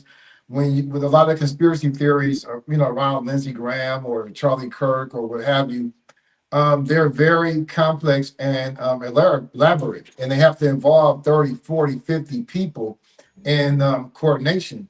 And we know that the more people you involve, the more mistakes multiply. But we don't see, any evidence of that. Like, so when you look at a coroner's report as an example, you're actually looking at something. There's some evidence. Now, you can investigate it to see how valid it is. I don't think people even bother to call the coroner's office, the particular coroner, that someone has to pronounce them dead. Who did it? How long have they been working there? What is their relationship to the people at the funeral home, the friends and families? Where did they get the body from? You know what I'm saying? All this stuff is just extraordinary. And the simple, Occam's razor, the simple explanation, the conventional explanation is just so much more simple. But there's no reason to dismiss it and replace it with something that has zero evidence. Yeah, well, I would say that in respect to that, again, like when Kelo was saying, I know what Student X was saying, but I want to address particularly what Brother Kelo was saying, because he's talking about we don't know anything. They're giving all this other stuff. We're receiving information from all type of sources that we can't necessarily verify, or at least we haven't. We accept that it's coming from this source and that source, but I get that. But if you want to just take about the possibilities of a thing, you're never gonna, your feet are never gonna touch the ground. There's all type of millions of possibilities, but then we talk about probabilities, and that's basically what really hits to what you're talking about. Because in all likelihood, you're not gonna get the family to buy into. First of all, the conspiracy is not even needed in this situation. You can literally account for his death however you want. It doesn't matter whether he died this way or that way or whatever. You know what I'm saying? Or the fact that he's dead. But I mean, when you're talking about the family, when you're talking about because you know, you got TMZ and all that, they're pulling records. They're not satisfied with whatever, you know what I'm saying? You don't just get to tell these type of companies that they don't do their own research. So, you know, it's a lot of effort to put on this show. And it's not to say that the show couldn't be put on, but it's more likely that the show is not being put on than it is. They make mistakes at Broadway shows, and that's a controlled environment. Go ahead. But I say, even though I say all of that, that doesn't mean that the conspiracy isn't true.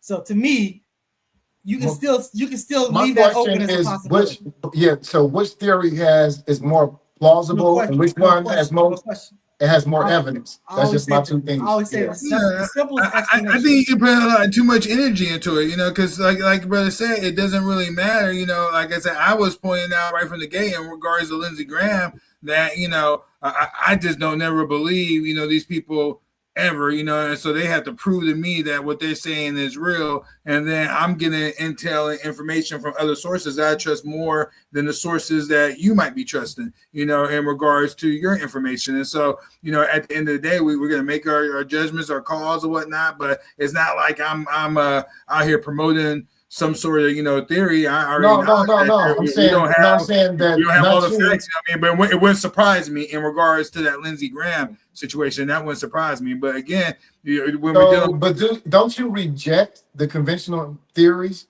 You reject them, right? I would reject what theories? Like for instance, Tyler Robinson killed Charlie Kirk. That's the conventional explanation. You reject that, right? No, I don't believe that for 1 second.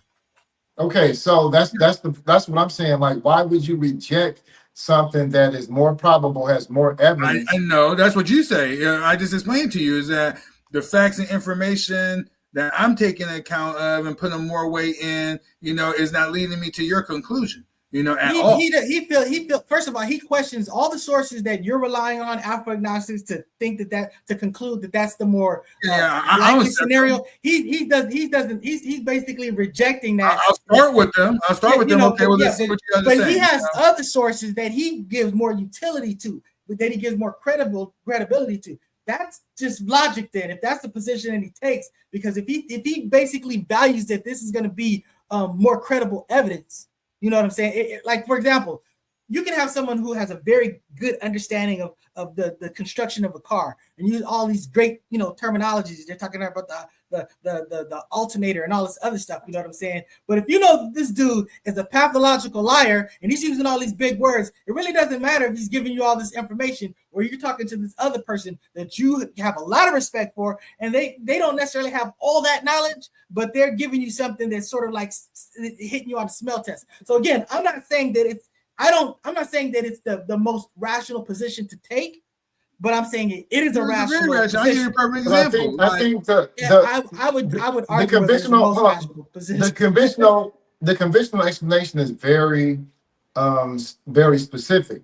The conspiracy explanations, first of all, are not even coherent. They're different. And there's not enough evidence to present to a judge for preliminary hearings because they have nothing. There's no consistency to it. So all I'm saying is that I would accept the one that is more likely that has evidence for now until something else, but I'm not going to reject it. That doesn't make sense to just reject that one in the favor of nothing. Yeah, I get you.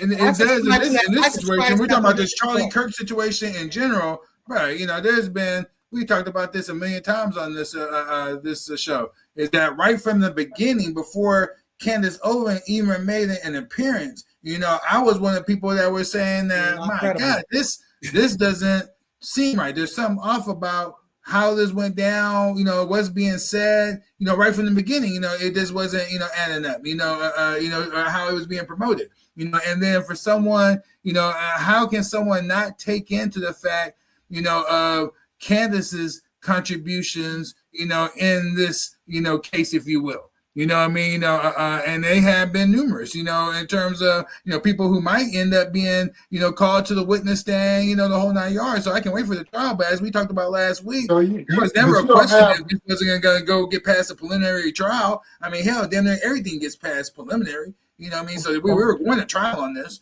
You know what I mean? The wheels are going to spin, Afro-agnostic. Yeah, you have to have a minimum of evidence to present in order to go, to go to trial. No, you don't. The presumption, and when it comes to the trial part, is going to be on the Tyler Robinson. He said to go to trial. He said to go to trial. Yeah, to go to trial. In order to get to trial, you have to present enough of a case for even you get do there. not need much, bro, at all. Period. At all to go and to get to get through a preliminary trial. Basic information. I would say that as someone in the legal industry and stuff like that, I would say that that's not accurate. I'm gonna tell you, there's a reason why prosecutors have a high rate of prosecution, and it's not just because they're devils and they control the system. Is that they pick and choose their cases. If they don't think that they're going to win, that they don't have a high chance of winning, they're not going to take that case. That case doesn't go to prosecution. So I'm just saying that it does have to reach a certain standard of. Look, there's jurors that basically decide that. Does this whatever, you know what I'm saying? So they have. I'm not saying they had no evidence. I'm saying that when you go to a preliminary trial, the majority of those cases that get to a preliminary trial are going to move on to an actual trial. That's how it goes all the time. Well, put it this way. They wouldn't even take it to a preliminary trial if they didn't think they had enough. So the fact that they might, even if the most of those things might make it to the trial.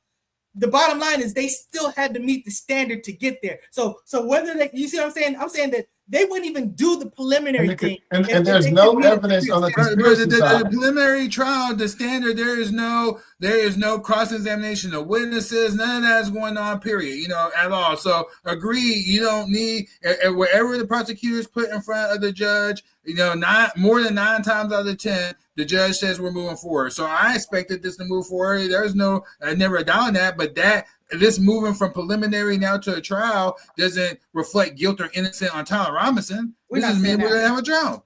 We're not saying that. We're not saying that. We're just saying that it's not a small thing to get a preliminary hearing. It's not a small thing to get past the preliminary hearing. The burden of proof is far less. There's no question about that, Student X. We're not even debating that. You know what I'm saying? But the bottom line is it is a step to get from this one thing to the next. There's a lot of we were always going to get to this step. This was just and the reason why we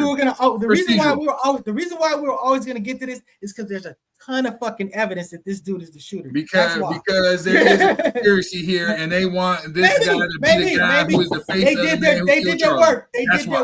They did their work because there's a whole lot of fucking evidence that this guy's the shooter. And that's the conspiracy. I didn't say proof, Student X. I said evidence. I can't wait for it. I stand by what I said, because I didn't see anything in the preliminary trial that made me be like, oh man. I can't wait for the conspiracy. I would just say the conspiracy theories don't have a coherent explanation for what happened to Charlie Kirk. All they do is just cast doubts on the it's not necessary. I know that's what I'm saying is that, but you don't have one. But my point still stands is that this explanation is the most plausible, has the most evidence at the time. Now the conspiracy theories may become more coherent. They may find some new evidence, but I'm saying until then, I'm going to reject the conspiracy theories, and I'm going to accept for now the conventional explanation. I'm not going to reject the conventional explanation and replace it with nothing. That does. And another thing was interesting is that I'm rejecting the fact that they're showing us made that shot for someone who did not have, any type of preliminary training. Understanding the distance that need to be shot. The whole 9 yards. So right out the bat, just dealing with the gun itself and how everything went down, it was enough for me. But you're saying it's not the consensus of gun experts, though. That's what I'm saying. It is the consensus of gun experts. I listen to many gun experts. And the whole thing about it, you don't need to be a gun expert to understand that a 308, is going to leave a much different wound, than what they are offering up to us and show us what happened that day. You don't need to be. There's all type of factors. When I want my house built, when I want my house built, I go to the experts. I'm not going to go based on vibes. Whoops! I see the man reject. Hello? You're back. Yeah. Hello? Oh, okay. Someone who is not really, I'm going to go with the consensus on the experts. Another thing, though, on another note, I find this interesting that people use the distrust of the government as a reason to not believe the conventional story. But yet these are the same people who are patriotic or loyal to the government. They'll pick up, they're down with saluting the flag and taking a gun and killing people of color on behalf of the government that they say they don't trust. Well, I mean, first of all, conservatives. I'm talking about conservatives. A lot of conservatives. You have a whole awakening within that constituency. That's happened. Just in the year that Trump has been, or the couple of years that he's been in the presidency. I'm glad that you're having this awakening. It's necessary, and well past due. But people are understanding that these people are not they're not to be trustworthy. And not to mention is that the American people from day one always had that built into the fact that not being trustworthy of the government, hence the Second Amendment. This is not something that's new, but this is something that large groups of people are now understanding is more at play here than what we're being told. And that's what, like I said, there's many people in this country that is on that tip right now. And so for people to ignore that and act like that doesn't exist, and just to be like, okay, they're all crazy, then okay, if that's what you want to do, go ahead. But I'm pretty sure that you're not going to be doing the things that you need to do in this hour, based on those facts. You know what I mean? So. Student X, I got a question for you. Student X, okay? Yes, sir. They also have a distrust for democracy, but go ahead. So let me ask you this. This isn't my question. This is my question before my question. What is the primary benefit of a nation having nuclear weapons? Of a nation having a nuclear weapon? So are you saying what, the United States or other? I'm saying any nation. I'm saying it's two different questions, because right now the benefit for all these other nations, in particular these smaller nations, is to not have the United States and its allies bullying you.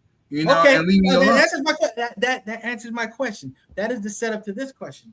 So if you're saying that Iran already had nuclear weapons, why wouldn't they just be like, hey, we already got nuclear weapons, so now you need to treat us like North Korea?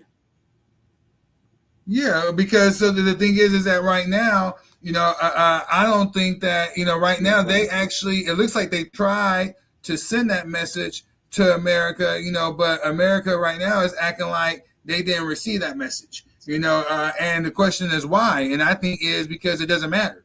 Where in this particular case, whether they have a nuclear weapon or not, it's not going to stop them for doing, what they have planned. And which is why I'm letting people know that this nuclear, reality, seems to be, I hate to say it, imminent, imminent, and the whole question is going to be, okay, well, what is the fallout? Because the world would not be the same if the United States and or Israel nukes Iran, or anyone nukes anybody, it's not going to be the same anymore, so,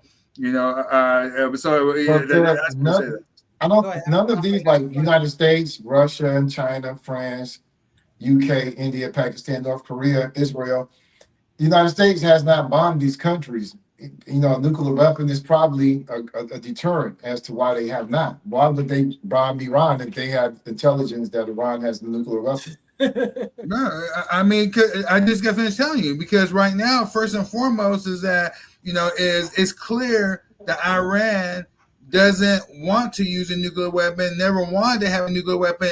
The U.S. intel, they know this, but they're not telling American people that. You would call that a conspiracy theory, but all the facts, point to the fact that the Pentagon, all the services understands that Iran never wanted to have a nuclear bomb or weapon in the first place. They understand that, so now if they have one or they could get one, that's not a deterrent for America in regards to this Iran situation. And so the question is why? And I believe that they don't think that Iran ultimately, is going to, utilize, is going to take a lot for them, for America and her allies to do for her to use that. And I think that it would be that they would have to use a nuclear weapon on Iran for Iran to respond with a nuclear weapon. So you're telling me that Trump knows that they actually have nuclear weapons? How can I tell you what Trump knows? I don't know what Trump knows. But I know the United States American Intelligence Services knows that, so he there was a communication between Iran and Pakistan, where Iran has said that they used a third country to secure nuclear weapons, they have in their possession, and that was, they said that over an unsecured line, on purpose, obviously, so the Americans could hear. And this was during negotiation stages. It was being broadcasted by some people, but it wasn't really being picked up, by the American media, much, at all, and this was after, maybe like here's my simple question. Yes. If your whole premise is that we're worried about them getting nuclear weapons, wouldn't it be even easier, greater sell to be like, that's not my premise.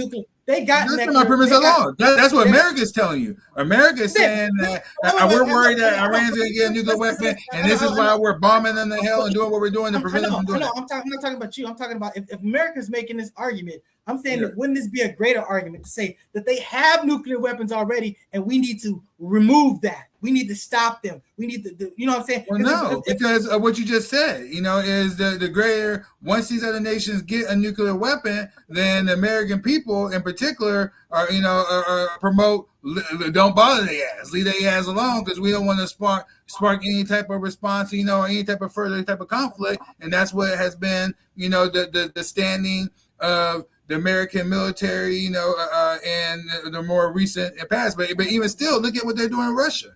They're attacking Russia, and Russia got more nukes than America. So, like I said, that's not. Who's attacking Russia? What do you mean? America is attacking Russia through a proxy. Utilizing Ukraine, and so in the rest of Europe. So they're already engaged in a war with Russia, who has more nukes than all of them. So that's not a threshold to not be engaged with another nation and have conflict with another nation because they have nukes. Not lying about the thing is that you're not supposed to use a nuke on another nation that has nuke, because now you have the possibility, if they have ICBM capabilities, again, hit back, which Iran has. There are only two countries that have claimed that Iran has or is close to a nuclear weapon, and that's the United States and Israel. There's only two, and like international bodies, international atomic energy agencies, regulations, international have not confirmed that. They've said just the opposite. And again, the history of the United States, not nuclear companies with nuclear weapons, they usually don't attack each other because there's like the equal fear there. So I mean, that's again, not true, to me, that's not true. I'm saying, to me, again, this is a conspiracy theory to me that Iran has nuclear weapons. No, I mean, you call it Israel. Israel will like that. The fact is that when you're able to enrich, material, beyond in the 60+ percentile, then you can take a long way from 100, brother. And it doesn't take very long in order to and very much space to do that. And then Iran has the delivery systems that they wanted to have a nuclear weapon. Iran could have had a nuclear weapon, and this is what has been an argument, for a while is, why are you all messing with Iran when they don't even want to even deal with you, and they're not even a threat to you at the end of the day? But the thing is that the reason why is that, for the Greater Israel Project, it requires, Iran to be neutralized, because Iran is a greater power in that region than Israel.